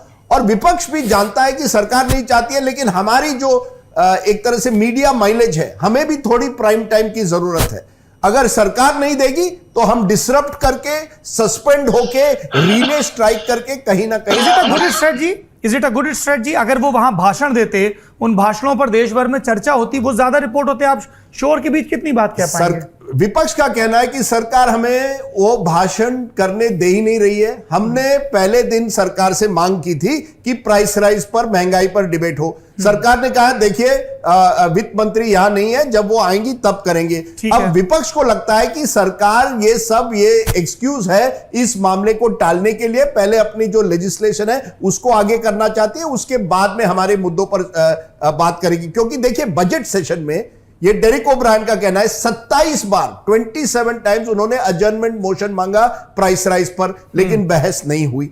आप देखिए हर सेशन में बिल्स जो पारित हो रहे हैं, एवरेज बिल लोकसभा में 10 मिनट के अंदर पारित हो रहा है और राज्यसभा में 30 मिनट के अंदर पारित हो रहा है। तो सरकार अपना कार्यक्रम करवा रही है, विपक्ष को लगता है देखिए सरकार तो हमें घेर कर रखी है, हमारे मुद्दे जनता तक नहीं पहुंच पाते हैं, तो चलिए रिले स्ट्राइक करते हैं। और रिले स्ट्राइक क्यों?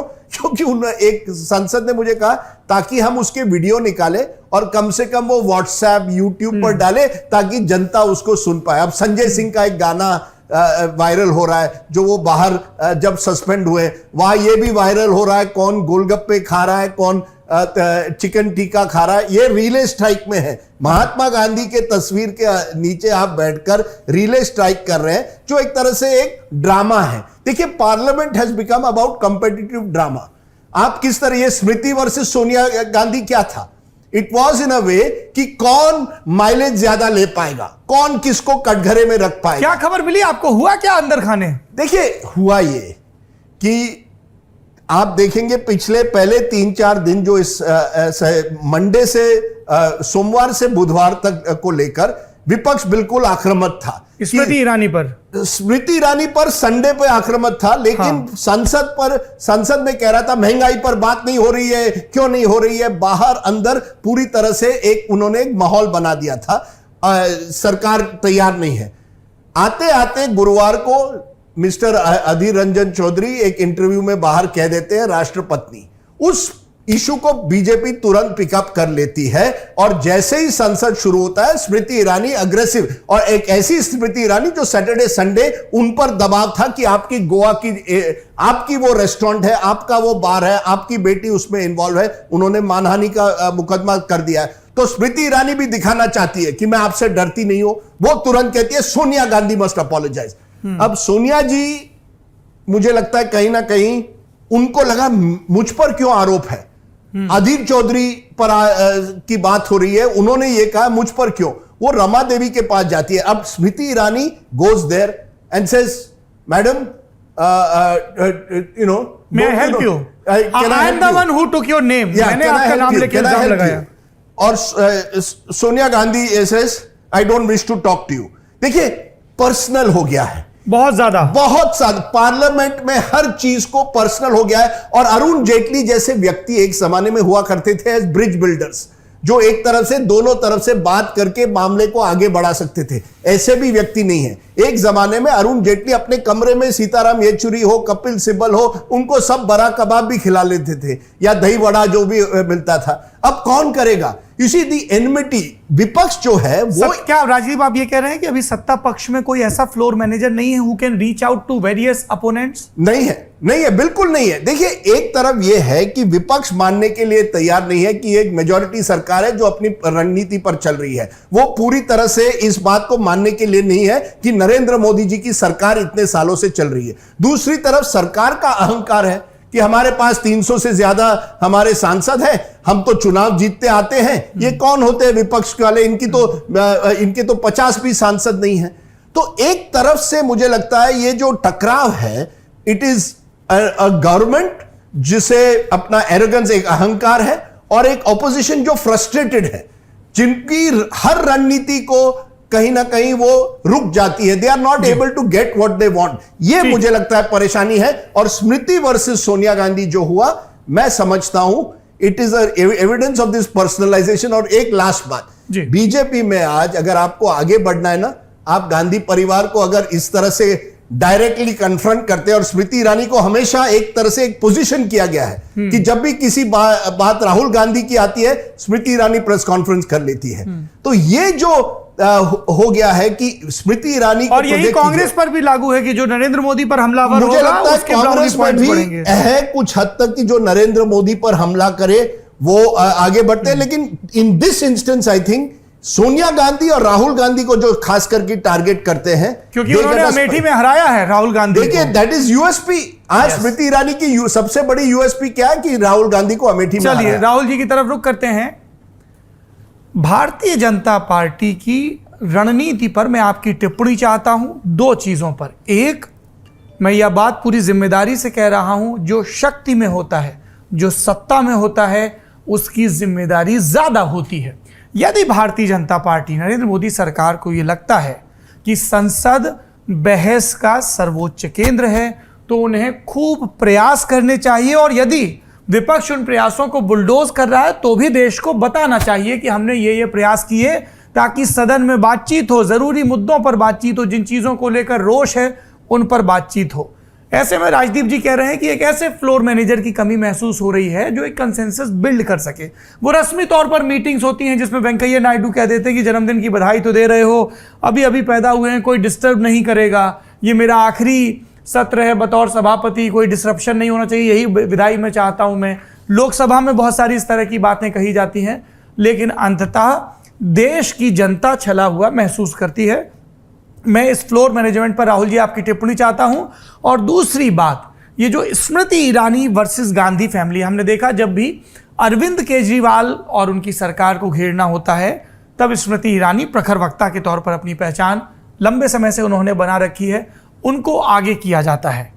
अरविंद केजरीवाल लगातार नरेंद्र मोदी सरकार को घेरने की कोशिश कर रहे हैं, गुजरात में सक्रिय हैं, त्रिपुंड और रुद्राक्ष समेत उनकी तस्वीरें आती हैं, सब पक्ष अपनी अपनी व्याख्या करते हैं। संदीप पाठक और संजय सिंह सरीखे तमाम नेता जो गुजरात में अवैध शराब से, जहरीली शराब से लोग मरे उसके मामले को उठाते हैं, संजय सिंह निलंबित भी होते हैं।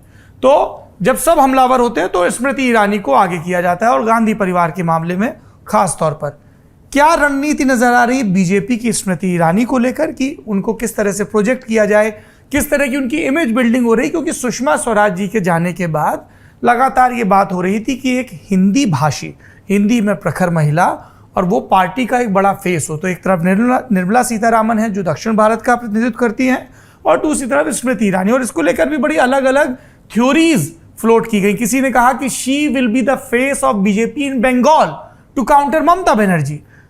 बंगाली मूल से हैं, बांग्ला भाषा पर अच्छी पकड़ है, युवा हैं, तो अपने इलेक्टोरल कॉलेज को अच्छे से एड्रेस कर सकती है, एक थ्योरी। दूसरी थ्योरी दी गई कि बीजेपी अभी तक दिल्ली की गुत्थी नहीं सुलझा पाई, अरविंद केजरीवाल वर्सेस हु, तो दिल्ली में उन्हें एक चेहरा चाहिए, कभी गौतम गंभीर का नाम चलता है, कभी किसी और का। और तीसरी थ्योरी की एक उनकी पैन इंडिया अपील है, यूपी से सांसद हैं, राहुल गांधी को कांग्रेस अध्यक्ष को हरा के आई हैं, तो उस चीज को और बिल्ड किया जाए। राहुल श्रीवास्तव जी। पहला तो जो मामला जो डिसरप्शंस और ये सब का है कि बीजेपी जो कह रहे हैं, जो आपने कहा और राजदीप ने कहा, देखिए आप कह रहे हैं कि कोई ऐसा आदमी जो कि ब्रिजेस बनाए, जो कि रीच आउट करे, उसका ऐसा आदमी नहीं है। साहब ये बताइए कि ये ऐसा नहीं है कि आदमी नहीं है, ऐसा आदमी तैयार करना पड़ता है। वो आप तब तैयार करते हैं जब आप उस चीज की जरूरत समझते हैं।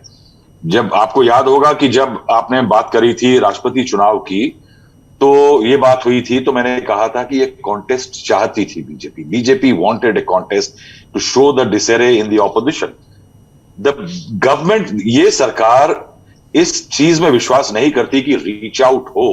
ये रीच आउट करने के कई तरीके हैं। जो आखिरी रीच आउट अगर मैंने कोई देखा था जो कि सब्सटेंटिव किसी कैरेक्टर पे था, वो जीएसटी के बिल के पहले पासेज से अरुण जेटली जी का हुआ था, जब वो मनमोहन सिंह जी और सोनिया गांधी से मिले थे।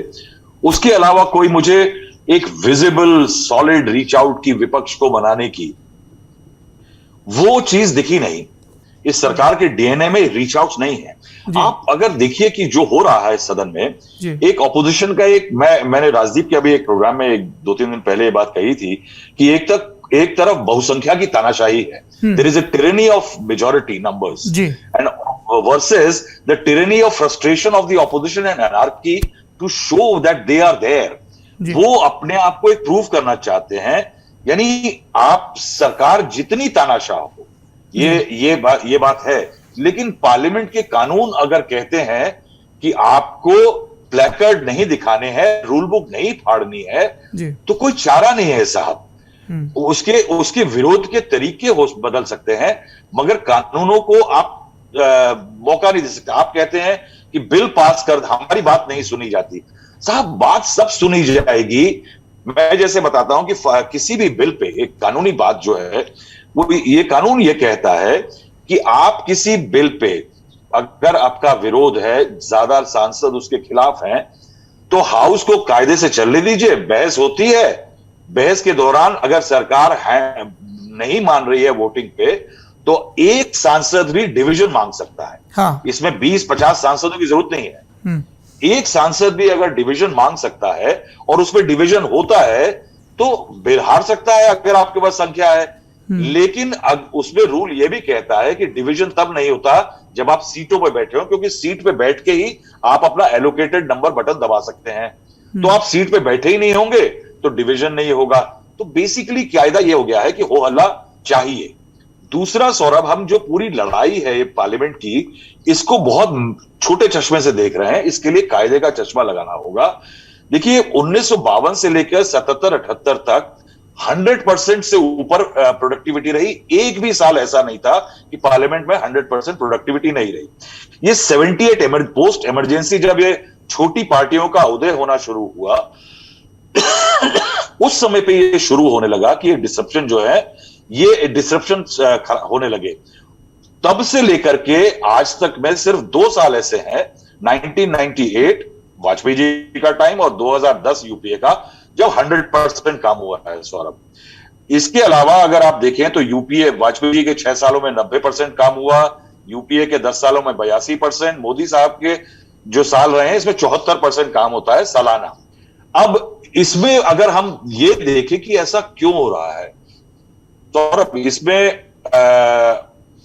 अगर हम सस्पेंशन ऑफ एमपीज की बात करते हैं तो 1962 में भी हुए हैं, 1989 में 63 एमपी, ठक्कर कमीशन की रिपोर्ट पार्लियामेंट में टेबल हुई थी, 63 एमपी बाहर सस्पेंड किए गए थे।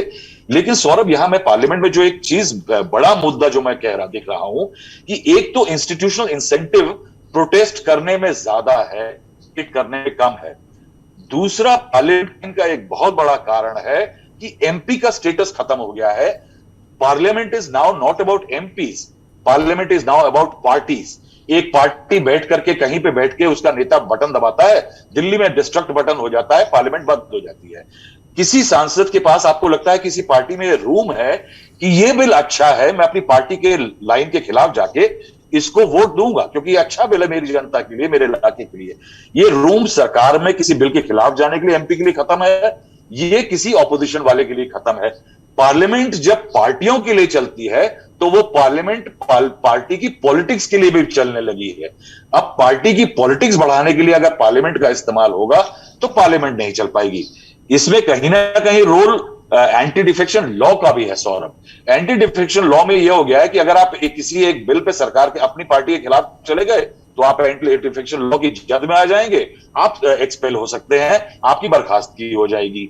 ये जो परेशानियां हैं, आप उसके बाद एक छोटा पॉइंट और कहूंगा कि इस डिबेट को एक्सपैंड करना होगा। आप बताइए मुझे कि कौन से नेता को पिछले 30 सालों में सौरभ आपने, राजदीप ने या हमने इसलिए देखा कि वो अच्छा डिबेटर है। एमपीज को सिर्फ विनेबिलिटी के कारण चुना जाने लगा है कि वो जीत जाएगा।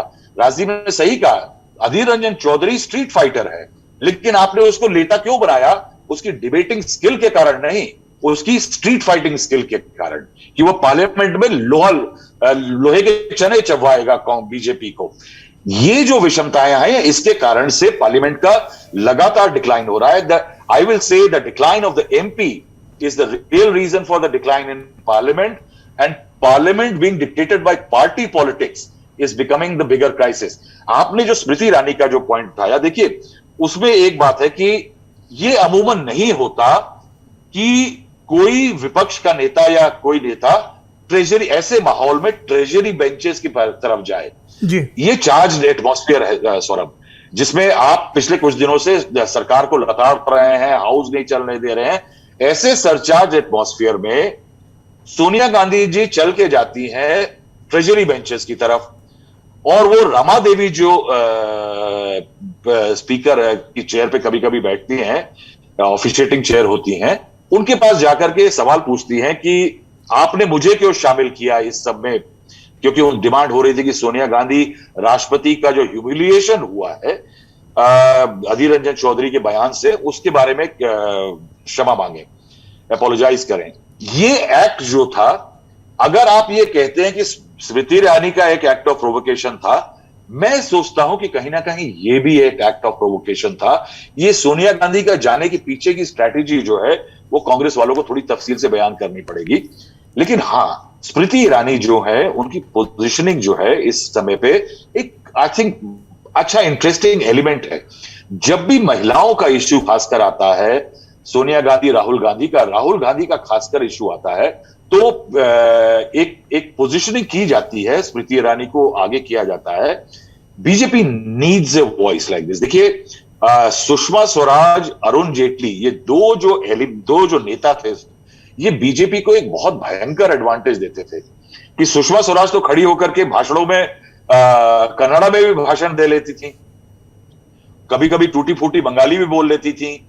वो एक और उनकी ऑरेटरी जो थी वो एक शोकेसिंग थी। स्मृति ईरानी के पास ये टैलेंट है और इस टैलेंट को बीजेपी बार बार कहीं ना कहीं धीरे धीरे यूटिलाइज कर रही है। लेकिन आप ये कहें कि as a face for the future of the party कोई एक एलिमेंट है, मैं कहूंगा कि वो जरा ज्यादा जल्दी होगा। अभी दूर की कौड़ी है, दूर की कौड़ी है। साहब देखिए, Smriti Irani is a talented person, as a वक्ता वो काफी टैलेंटेड है, लेकिन बीजेपी और आरएसएस में थोड़े थोड़े उनको लेकर के हमेशा से थोड़े संशय रहते हैं और वो एक गैप उनको तो डालना होगा। ठीक है, जाने से पहले राजदीप जी एक किस्सा सुनाना चाहते हैं हमारे दर्शकों को, then we'll close this session. मैं ये इसलिए सुनाना चाहता हूं कि देखिए पार्लियामेंट के हाल क्या हुए हैं। जैसे राहुल ने कहा, एक जमाने में हम लोग स्टार स्पीकर ढूंढते थे और बहुत स्टार स्पीकर हुआ करते थे, वाजपेयी जी, सोमनाथ चैटर्जी, जॉर्ज फर्नांडिस, और हम उनके पीछे मधु दंडवटे, उसके पहले महाराष्ट्र से बढ़ गई एनजी गोरे, एसएम जोशी, पीलू मोदी, मीनू मसानी, उनके नाम, वो चुनाव नहीं जीतते थे लेकिन नाम उनके चर्चित होते थे जिस तरह से वो पार्लियामेंट में पेश आते थे। Piloo Mody would usually come for example from the Rajya Sabha.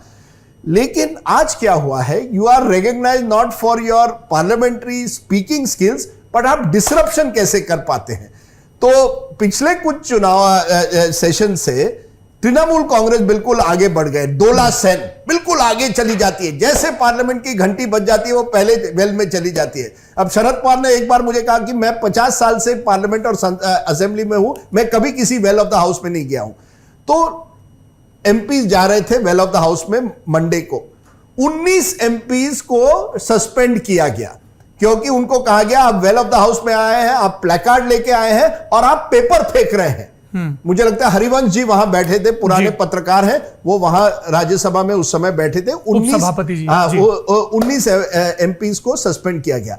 अब उस एमपीज में संजय सिंह आम आदमी पार्टी के भी थे, वो थोड़े लेट आए लेकिन वो भी वेल ऑफ द हाउस में गए। बाकियों को सस्पेंड किया, संजय सिंह को नहीं। अब संजय सिंह और एमपीज में चर्चा हुई कि ये सरकार हमें बांटना चाहती है कि कुछ एमपीज को सस्पेंड करो, बाकियों को मत करो। तो संजय सिंह बड़े परेशान हो गए कि देखिए बाकी को किया, मेरा क्या होगा, मेरा नंबर कब आएगा। तो अगले दिन वो बड़े, जैसे ही पार्लियामेंट शुरू हुआ, वो बड़े तेजी से चले गए वेल ऑफ द हाउस में, और ये कहा जाता है उन्होंने कुछ पेपर फेंका, इस पर कोई सबूत नहीं है, लेकिन उन्होंने हल्ला गुल्ला किया। तो उस दिन वो सस्पेंड हुए। जैसे वो सस्पेंड हुए, उनके चेहरे पर एक मुस्कुराहट आती है और वो वहां रिले स्ट्राइक में अपने बंधुओं और बंदियों के साथ वहां बैठ जाते हैं। तो देखिए पार्लियामेंट में अब आप अपने एक तरह से एक आपके लिए एक मेरिट का बैज बन जाता है कि मुझे भी सस्पेंड किया गया, केवल बाकियों को नहीं। तो ये हाल है सौरभ भाई आजकल के पार्लियामेंट का कि जो सस्पेंड होते हैं उनको एक मेरिट की एक तरह से सर्टिफिकेट मिल जाती है, और जो अच्छे वक्ता हुआ करते थे उनका नाम और निशानी नहीं दिखाई देता। हालांकि Sanjay Singh is a very good speaker also, लेकिन कई, और ये आखिरी पॉइंट, कई सांसदों को इससे जब बात करता हूं उनकी यही दुर्भाग्य है कि उनको समय बहुत कम मिलता है। पटल बहुत, जैसे आप मुझे कम समय देते हैं इस प्रोग्राम में, उनको भी एक तरह से उनकी भी राजदीप जी और राहुल जी ने मेरी स्थिति चेयर पर बैठे हुए देखिए माननीय जैसी कर दी है, जो कितनों को कितना भी संतुष्ट करने की कोशिश करें उसके हिस्से में शिकायत आती है। नहीं, शिकायतों और सुझावों का ये सिलसिला चलता रहेगा। सौरभ भाई आप देखिए, एक पत्रकार वहां बैठे हुए हैं, हरिवंश जी, बड़े अच्छे, आपकी तरह बहुत अच्छे प्रभात खबर के अखबार के एडिटर भी हुआ करते थे। मैं मेरी तरह नहीं, बहुत सीनियर, बहुत सीनियर, मैं कह रहा हूं बहुत अच्छे पत्रकार थे, एडिटर रहे हैं। तो ये भी आप जानिए, आज आप यहाँ इस गुलाबी पोडियम पर वहां बैठे हैं, कौन जाने कल आप वहां बैठेंगे और इसी तरह से आप सभी अरे सांसदों को बिठाना ही है टोकेंगे। तो नहीं। सभापति और अध्यक्ष पर क्यों बिठा रहे, कहीं और बिठाइए। चलिए नहीं, ये भी deputy chair, you will be in the chair. इस सब में मैं एक छोटी सी बात कहना चाहूंगा। हाँ सर, बस समय कभी थोड़ा ये 3 साल के 365 दिन में पार्लियामेंट 70-80 दिन क्यों बैठती है साहब? तनख्वाह पूरे साल की लेते हैं। तो एक तो दिन बढ़ाए जाए। विपक्ष को शिकायत है कि हमको टाइम नहीं मिलता, तो साहब आप सरकार पे दबाव डालिए कि पार्लियामेंट 70-80 दिन नहीं, पार्लियामेंट 150 दिन चले। बट राहुल, आप पार्लियामेंट की बात करते हैं, देयर आर 17 स्टेट असेंबलीज है, राज्य असेंबलीज है, जहां 20 दिन से कम काम हुआ है इन 2021, including my home state of Maharashtra. अगर आप 20 दिन से कम काम करेंगे, ओनली 20 डेज और लेस। राजीव, उसमें मेरा पॉइंट दूसरा है कि एक तो टाइम बढ़ाइए, दूसरा आप पूरी दुनिया की हर चीज की नकल करते हैं साहब। यूके, कनाडा ऐसे देश हैं जहां पार्लियामेंट 100-110 दिन साल में अगर काम करती है तो 20 दिन स्पेसिफाइड होते हैं कि ये विपक्ष के दिन है। That's right. ये विपक्ष के दिन है जब विपक्ष अपना मुद्दा उठा सकता है। तो साहब ये इस देश में क्यों नहीं हो सकता? प्रॉब्लम इसमें यह है कि मैंने जो कहा कि इंस्टीट्यूशनलाइज्ड प्रोटेस्ट जो है वो अब एक ज्यादा क्रेडिबल हो गया है एमपीज के लिए।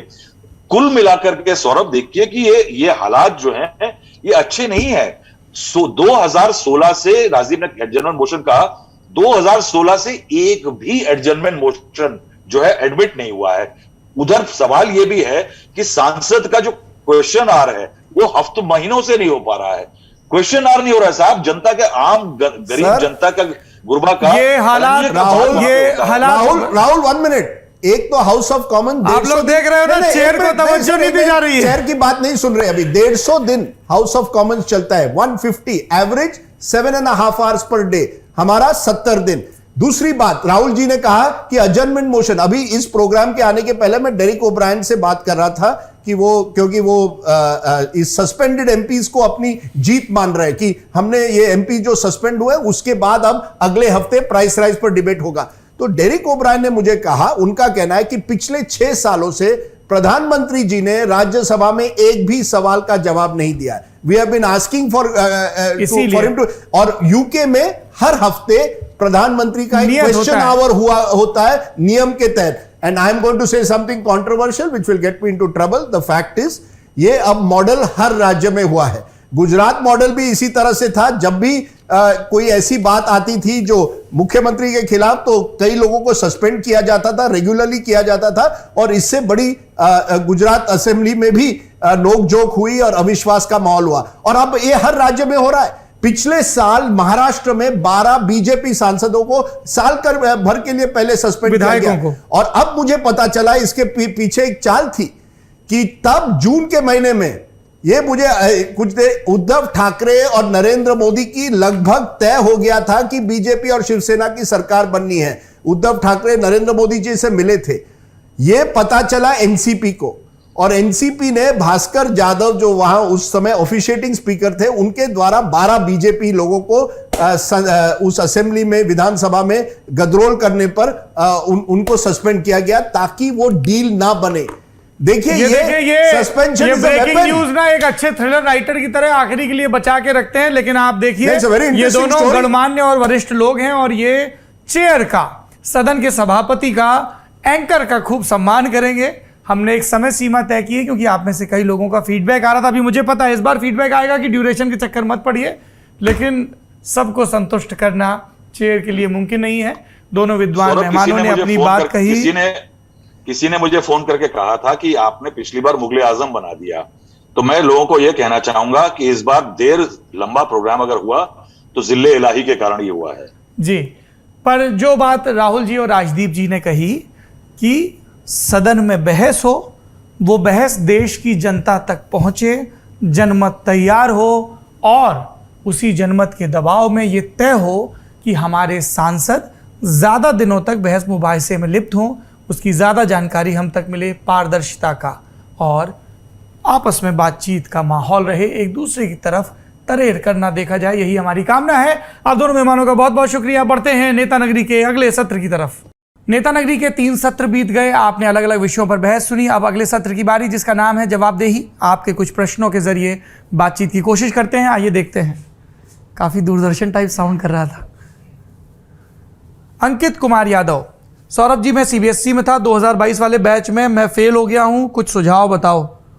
एक ही सुझाव है, अगर पढ़ाई आगे करनी है तो 12वीं की दोबारा परीक्षा दो और उसके लिए मेहनत से पढ़ाई करो, और अगर तुम्हें लगता है कि पढ़ाई तुम्हारे लिए नहीं बनी है तो कोई बात नहीं, कोई काम धंधा सीखो, बहुत सिंपल है। अभिषेक चौबे, पढ़ाई से याद आया, आप मानेंगे नहीं, आपका महामहिम और पॉलिटिकल किस्से देखकर यूपी पीसीएस 2022 में मेरे 3 प्रश्न सही हो गए। बारंबार प्रणाम है आपको। मेरा यूपी पीसीएस के पर्चे बनाने में कोई योगदान नहीं है, मैं तो बस ये चाहता हूँ कि किसी भी पीसीएस के पर्चे बने तो उनके ठीक से जांच हो, पर्चे कहीं भी हो, लीक ना हो, समय से रिजल्ट आए, ताकि आप लोग जो मेहनत कर रहे हैं उनका भविष्य उज्ज्वल हो। बाकी आप देखते रहिए, महामहिम का जल्द ही द्रौपदी मुर्मू जी पर नया एपिसोड भी आने वाला है। अंकित कुमार, सौरभ भैया प्लीज़ मेरे इस क्वेश्चन का रिप्लाई ज़रूर करिए। कर रहा हूँ ब्रो। कि यूपी में बीए सेकेंड ईयर में बहुत विद्यार्थियों का स्कॉलरशिप नहीं आया है, भैया सीएम हेल्पलाइन नंबर पर बोलते हैं कि फंड नहीं है, सर प्लीज़ आवाज़ उठाइए, बहुत दिक्कत होगी थर्ड ईयर में एडमिशन लेने में। अंकित कुमार, मैं जवाबदेही के ज़रिए आपको ये यकीन दिलाता हूँ कि हमारा जो ख़ास प्रोग्राम है रंग रूट, उसमें इस समस्या को उठाया जाएगा और मुख्यमंत्री तक भी ये बात पहुँचाई जाएगी उनके ऑफिस के ज़रिए। जब हम ये खबर पब्लिश करेंगे ट्विटर पर और दूसरी जगहों पर तो उनको टैग भी करेंगे, और खबर करने के दौरान भी हम मुख्यमंत्री के ऑफिस से और जो संबंधित मंत्रालय हैं उनसे बात पूछेंगे कि उनका पक्ष क्या है और क्यों आप लोगों का वजीफ़ा नहीं मिल रहा है, क्योंकि ये आपका अधिकार है। और अगर और भी कोई स्टूडेंट है जिसको लग रहा है कि उसके साथ नाइंसाफ़ी हो रही है तो आप लिखिए rangroot@lallantop.com पर, हम आपकी बात उठाएंगे, क्योंकि लल्लन टॉप सबसे पहले आप लोगों का है। ऋषि कुमार यादव, सौरभ जी स्पोर्ट्स एकेडमीज़ में एडमिशन कैसे मिलता है और कौन कौन सी एकेडमी हैं जो जेवलिन की कोचिंग देती हैं? हमको नहीं पता भैया, है हमारे दोस्त कहते हैं फेंकते तो बहुत अच्छी है लेकिन भाला नहीं फेंकते हैं। तो रंग रूट में हम इस प्रोग्राम को करवाने की कोशिश करेंगे। देखिए, जो भी आपके करियर और एजुकेशन से जुड़े हुए सवाल हैं उनका जवाब रंग रूट में मिलेगा। तो मैं अपनी टीम से गुजारिश करूंगा कि वो स्पोर्ट्स इंस्टीट्यूट्स के बारे में आप नौजवानों को ज़रूर बताएं। अगर आपको इन सब जानकारियों में दिलचस्पी है तो आप हमारा ये नया यूट्यूब चैनल है रंग रूट, इसको ज़रूर सब्सक्राइब करें, फेसबुक पर हैं तो लाइक करें और लोगों को बताएं इसके बारे में। बुलू बुलू, ये तो पिछले हफ्ते भी थे, एक हमारे भी बुलू बुलू हैं, कह रहे हैं हट जाओ सामने से। Thanks Saurabh sir for thumbnails, बाकी ओडिशा में है नाम ये थोड़ा अलग है बट कॉमन नाम है। हाँ भाई, ये हमें बताया गया कि बुलू बुलू कॉमन नाम। देखिए, यही अर्थ होता है, more you know how little you know, कि हम लगातार जानें। और बड़ा प्यारा है आपका नाम, आपको प्रणाम। आशुतोष मिश्रा, मैं रात में खाना खाते हूँ तो आपका शो देखता हूँ, घर वाले गुस्सा करते हैं कि रोज़ लल्लन टॉप लगा के बैठ जाते हो। मैं आपकी तारीफ़ करता हूँ मगर घर की लेडीज़ देखती नहीं है। आशुतोष, ये आपकी जिम्मेदारी है कि आप घर की महिलाओं को बताएं कि कैसे एक तथ्य सम्मत शो देखना उनके लिए ज़रूरी है, और घर की महिलाओं को ये भी बताएं कि देश में क्या चल रहा है, दुनिया में क्या चल रहा है, इसमें उनकी दिलचस्पी होना बहुत ज़रूरी है, क्योंकि वो इस देश का अभिन्न हिस्सा हैं। बाकी I am sure you will convince them. The Indian poetry, आपका तकिया कलाम गुरु आपके स्वर में बहुत अच्छा लगता है। बहरहाल ये बताइए, इस मंच का नाम लल्लन टॉप रखने का क्या इतिहास है? अतः मैं आपके पत्रकारिता से इत्तेफाक रखता हूँ, हाथ जोड़े हैं, तिरंगा लगाया है, आपको भी जय हिंद। लल्लन टॉप नाम की कहानी बहुत लंबी है, शॉर्ट में समझा देते हैं। हमको कोई एक ऐसा देसी नाम चाहिए था जो हमारी फिलॉसफी को रिप्रेजेंट करता हो, जो बहुत रूटेड हो, बहुत ग्रामीण हो, बहुत भदेश हो, लेकिन जिसकी सर्वोच्च पर पहुंचने की आकांक्षा हो, सारी विनयता के साथ। ये शॉर्ट में है, समझ गए गुरु? विजय वर्मा, सौरभ भैया राम राम, गर्लफ्रेंड हमारी आपका वीडियो देखने में बहुत तंग करती है। ठीक करती है, गर्लफ्रेंड से बातचीत करिए, उस समय मोबाइल मत देखिए। जब अपनी प्रेमिका के साथ हों तब जीवन के बारे में बात करिए, मोबाइल स्क्रीन से दूर रहिए। अपनी गर्लफ्रेंड को हमारा प्रणाम कहिएगा। और देखना ये क्लिप रिश्तेदार ना देख लें।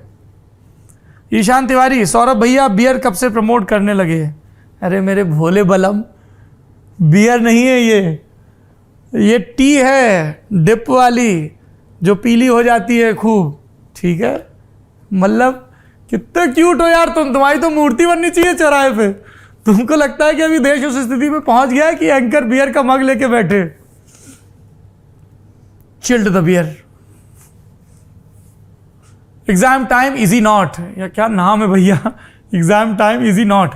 सौरभ भैया आपसे गुजारिश है कि मेरा नाम राहुल है, मैनपुरी से हूँ। हमारे यहाँ गवर्नमेंट पुस्तकालय है जहाँ रोज करीब 200-300 छात्र स्टडी करने आते हैं। 2-3 महीने से लाइब्रेरी का सिस्टम बिगड़ गया। गवर्नमेंट के द्वारा सोलर लाइट लगवाया गया था, आंधी में खराब हो गया, कोई सुनवाई नहीं हो रही। कृपया आप कुछ करो जिससे स्टूडेंट्स को परेशानी से निजात मिले।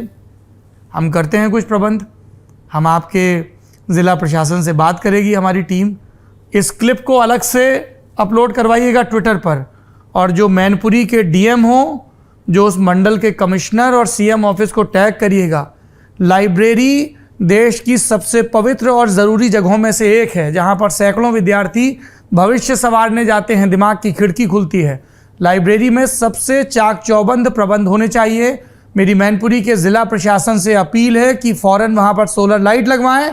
Dvaipayan Sinha, Saurabh ji please do a Netanagari master class on the political situation in Myanmar and how it affects our north eastern states. India shares a long border with Myanmar and the security issue must be discussed. जी, हमारे 4 राज्य साझा करते हैं Myanmar के साथ अपनी सीमा को, अरुणाचल प्रदेश, मिजोरम, मणिपुर और नागालैंड। और आपको जानकर हर्ष होगा कि किंग्स कॉलेज लंदन में पढ़ाने वाले प्रोफेसर हर्ष पंत इस बार की मास्टर क्लास में म्यांमार के विषय पर ही बात कर रहे हैं। अब यहाँ पर वो गाना गाने का मन कर रहा है, जिंगल वाला, तेरे दिल की बात मैं जानूं। रूपाली यादव, सर प्लीज कुछ करिए, यूपी में प्राइमरी टीचर वैकेंसी कब आएगी सर? 3 साल हो गए वेट करते करते सर, आखिर कब निकलेगी वैकेंसी? और इस पर राज प्रजापति ने जवाब भी दिया, यादव हो अखिलेश आते तो तुम लोग उड़ने लगते। पहले आई एड्रेस यू रूपाली। सरकार की नीति है, मुझे अभी फ़ौरन से नहीं पता कि शिक्षकों की उपलब्धता पर यूपी में क्या आंकड़ा है। और अगेन आई विल से कि रंगरूट में हम इसके बारे में बात करेंगे कि वैकेंसी क्यों नहीं आ रही है। पिछली भर्तियों को लेकर भी आंदोलन चल रहे थे, उनका हाल तो आपको पता ही होगा। राज प्रजापति के इस टिप्पणी को हमने जानबूझ कर रखा है ताकि इनके बहाने वो सारे लोग जो यादव, द्विवेदी, प्रजापति ऐसे टाइटल देख के राय कायम करते हैं, ये ठीक नहीं है, है ना। ये जातिवाद का जहर और पूर्वाग्रह, ये आपको कहीं नहीं ले जाएगा। आपको लग रहा होगा इट्स फनी, पर कास्ट से जुड़े जोक और बायस कभी भी फनी नहीं होते हैं। रूपाली ने जवाब भी दिया कि तुम लोग कास्ट ही करते रहना, इंसान कभी मत बनना। बिल्कुल ठीक किया दीदी आपने। इंटरपिट वॉरियर, ये जानकर बड़ी प्रसन्नता हुई कि सौरभ द्विवेदी जी इंटर पास हैं। मैं तो इनको पीएचडी से कम नहीं समझता था, सिर्फ इंटर पास होने के बावजूद इस ऊंचाई तक पहुंच गए। खुशी की बात है, दुख की बात है इंटरपिट वॉरियर जी कि हमने 12वीं के बाद ग्रेजुएशन किया, ग्रेजुएशन के बाद जवाहरलाल नेहरू विश्वविद्यालय से एमए किया, उसके बाद पत्रकारिता की पढ़ाई की, उसके बाद कुरुक्षेत्र विश्वविद्यालय से एक और एमए किया, जवाहरलाल नेहरू विश्वविद्यालय से एमफिल की पढ़ाई भी की, पीएचडी पूरी नहीं की। नेट क्वालिफाई भी हैं, बढ़िया नंबर आए, टॉपर भी रहे कई संस्थानों में। तो मुझे आपको निराश करने का दुख तो हो रहा है, लेकिन मैं सिर्फ 12वीं पास नहीं हूँ। हालांकि कोई डिग्री ही किसी की योग्यता का प्रमाण नहीं होती है। 12वीं तक पढ़े नहीं हैं जो लोग, उन्होंने भी बहुत कमाल किए हैं, और तमाम डिग्रीधारियों ने भी एकदम भट्टा बिठाया है, तो उस पर कोई टिप्पणी नहीं करूँगा। हो गया छुट्टी। अब बढ़ते हैं अगले सत्र की तरफ। कासे बताऊं दिल की बतियां, ये वो बंदिश थी जो एक नौजवान लड़के ने गाई और यूथ फेस्टिवल में झंडे गाड़ दिए। इस नौजवान का नाम था जगजीत सिंह। जगजीत सिंह का जिक्र क्यों? क्योंकि फुर्सत की सलाह में आज पहली किताब जिसको मैं रेकमेंड करने जा रहा हूँ वो उन्हीं से जुड़ी हुई है। कहाँ तुम चले गए, दास्तान जगजीत। मंजुल प्रकाशन से इस किताब को प्रकाशित किया गया है। प्रख्यात टीवी पत्रकार राजेश बादल ने इसको लिखा है। इससे पहले मैंने सत्य सरन के द्वारा अनफॉरगेटेबल्स के नाम से जो जगजीत सिंह पर अंग्रेज़ी में, और अगर मेरी याददाश्त ठीक गवाही दे रही है तो शायद हार्पर से वो किताब छपी थी, लिखी थी, बहुत कमाल की थी। इसमें राजेश बादल ने जगजीत सिंह के परिवार के लोगों से, पत्नी से, उनके इष्ट मित्रों से और जो पुराना उन पर काम हुआ है, खुद उन्होंने राज्यसभा टीवी के लिए 4 या 5 एपिसोड की एक सीरीज़ बनाई थी, उन सब के हवाले से ये किताब लिखी है। आत्मीयता से भरपूर प्रसंग हैं, उनकी ज़िंदगी के उतार चढ़ाव हैं। वो सब लोग जिनको जगजीत सिंह की खिलंदड़ी में, उनकी गज़ल गायकी में, उनके भजनों में दिलचस्पी है, ये किताब गुड रीड लगेगी। अपन भी बीच बीच में अंग्रेजी बोलते हैं। दूसरी किताब जो है वो है इंडिया टुडे साहित्य वार्षिकी। ये साहित्य वार्षिकी जो है ये आपके इर्द गिर्द स्टैंड पर उपलब्ध है। अगर ना मिले तो आप अमेज़ॉन सरीखी ई-कॉमर्स साइट पर भी ऑर्डर कर सकते हैं, आपको डिस्क्रिप्शन में लिंक मिल जाएगा। आज मैं इसके 2 प्रसंगों का आपसे जिक्र करना चाहता हूँ। Why should you buy this literary journal. इसमें कमला भसीन के बारे में प्रख्यात नेता और एक्ट्रेस बीना काक, इनको आपने कई फिल्मों में सलमान खान की मदर के रोल में देखा होगा, उनका बहुत आत्मीय संस्मरण है। कम्मो दीदी के बारे में संस्मरण, किस तरह के संघर्षों से जूझी, किस तरह से उन्होंने सेवा मंदिर और तमाम प्रकल्प तैयार किए। वो भरी महफिलों में सीटी बजा दिया करती थी, तो जो अभिजात्यपन था बीना और बाकी सबका, वो कैसे ध्वस्त होता था। तो आपको ज़रूर पढ़ना चाहिए। दूसरा, एक लंबी बातचीत है पंडित जी से। पंडित जी किसको कहा जाता है? NK शर्मा को, जो अपने आप में थिएटर की बहुत बड़ी पाठशाला है। ये जो आज के ज़माने में आप कई नामचीन एक्टर्स को देखते हैं, मसलन मनोज बाजपेयी, मसलन गजराज राव, मसलन आशीष विद्यार्थी, मसलन स्वानंद किरकिरे, मसलन शुजीत सरकार, नामी डायरेक्टर जिन्होंने पीकू जैसी कमाल की फिल्में बनाई, मद्रास कैफे और ऐसी कई फिल्में बनाई, ये सब NK शर्मा के शागिर्द हैं या सहयोगी हैं। और पीयूष मिश्रा भी, जिनके साथ इन लोगों ने एक्ट 1 किया और एक ज़ोरदार कामयाबी हासिल की। तो NK शर्मा ने बहुत खुल के अपने थिएटर के बारे में बात की है और कई नायाब किस्से सुनाए हैं। और भी बहुत सारी चीज़ें हैं, तो आपको पढ़नी होगी इंडिया टुडे की साहित्य वार्षिकी। अब जहाँ तक देखने की बात है, ये तो पढ़ने की हो गई, तो अपने राम रह गए ढोर, कुछ नहीं हुआ, कुछ देख ही पढ़ नहीं पा रहे हैं। यात्राओं का इतना दौर है कि लोगों को पढ़ने में मशगूल रहते हैं। पर हमारी सहयोगी हैं जीशा जी, उन्होंने कहा कि आप एक सीरीज़ रिकमेंड कर सकते हैं। क्या नाम है? Only murderers in the building. ये कातिल वातिल की लोग बातें कर रहे हैं, हमको वैसे इतना डर लगता है, हम बत्ती जला के सोते हैं। आज हम अपनी एक दोस्त से बात कर रहे थे, उसको हमने, हमारे दोस्त ने सत्यव्यास, उनका कमाल का उपन्यास है ऑफ कोलकाता, वो पढ़ने के लिए उधार दिया था। तो आज किताब लौटा रही थी, और कुछ भले लोग हैं जो किताब पढ़ के लौटाते हैं। आप में से कई लोग एकदम लवर करते हैं, हमको दे दीजिए किताब भैया, मेहनत से खरीदो और पढ़ाई करो। और आप में से कई लोग ये भी कहते हैं कि आप बहुत महंगी किताबें बताते हैं, हम कैसे खरीदें, हम स्टूडेंट हैं। हर शहर में आसपास लाइब्रेरी है। तो ये मैं इस तर्क से सहमत नहीं हूँ कि आपको हमेशा पैसे खर्च कर ही पढ़ाई करनी है। अगर आपके अंदर पढ़ने की अभिलाषा है तो आप लाइब्रेरी खोज लेंगे या ऐसे लोगों को खोज लेंगे जिनसे आप किताबें ले सकें और पढ़ के लौटा सकें। तो ये इस हफ्ते की रिकमेंडेशंस हैं। एक बुचर ऑफ दिल्ली भी आई है, आयशा सूद की सीरीज़, बहुत तारीफ़ सुन रहे हैं। तो मैं कोशिश करूँगा कि अब जब मैं यात्रा कर रहा हूँ तो उसको भी देखूँ। अब आपको होगी उत्सुकता घर की यात्रा कहाँ की कर रहे हैं। तो जैसा मैंने शुरुआत में आपको बताया नेता नगरी के, कि मैं शनिवार के रोज़ जयपुर में होटल क्लार्क्स आमेर में टॉक जर्नलिज्म के नाम से एक उत्सव होता है, वहाँ पर उपलब्ध रहूँगा। तो आप दोस्तों से वहाँ पर मुलाकात होगी और फिर कोशिश करूँगा कि और भी अध्ययन अध्यापन की बात हो। आज का नेता नगरी यहीं पर समाप्त होता है। आप अपना खूब ख्याल रखिए, अपने वीकेंड का अच्छा इस्तेमाल करिए। Have a nice weekend.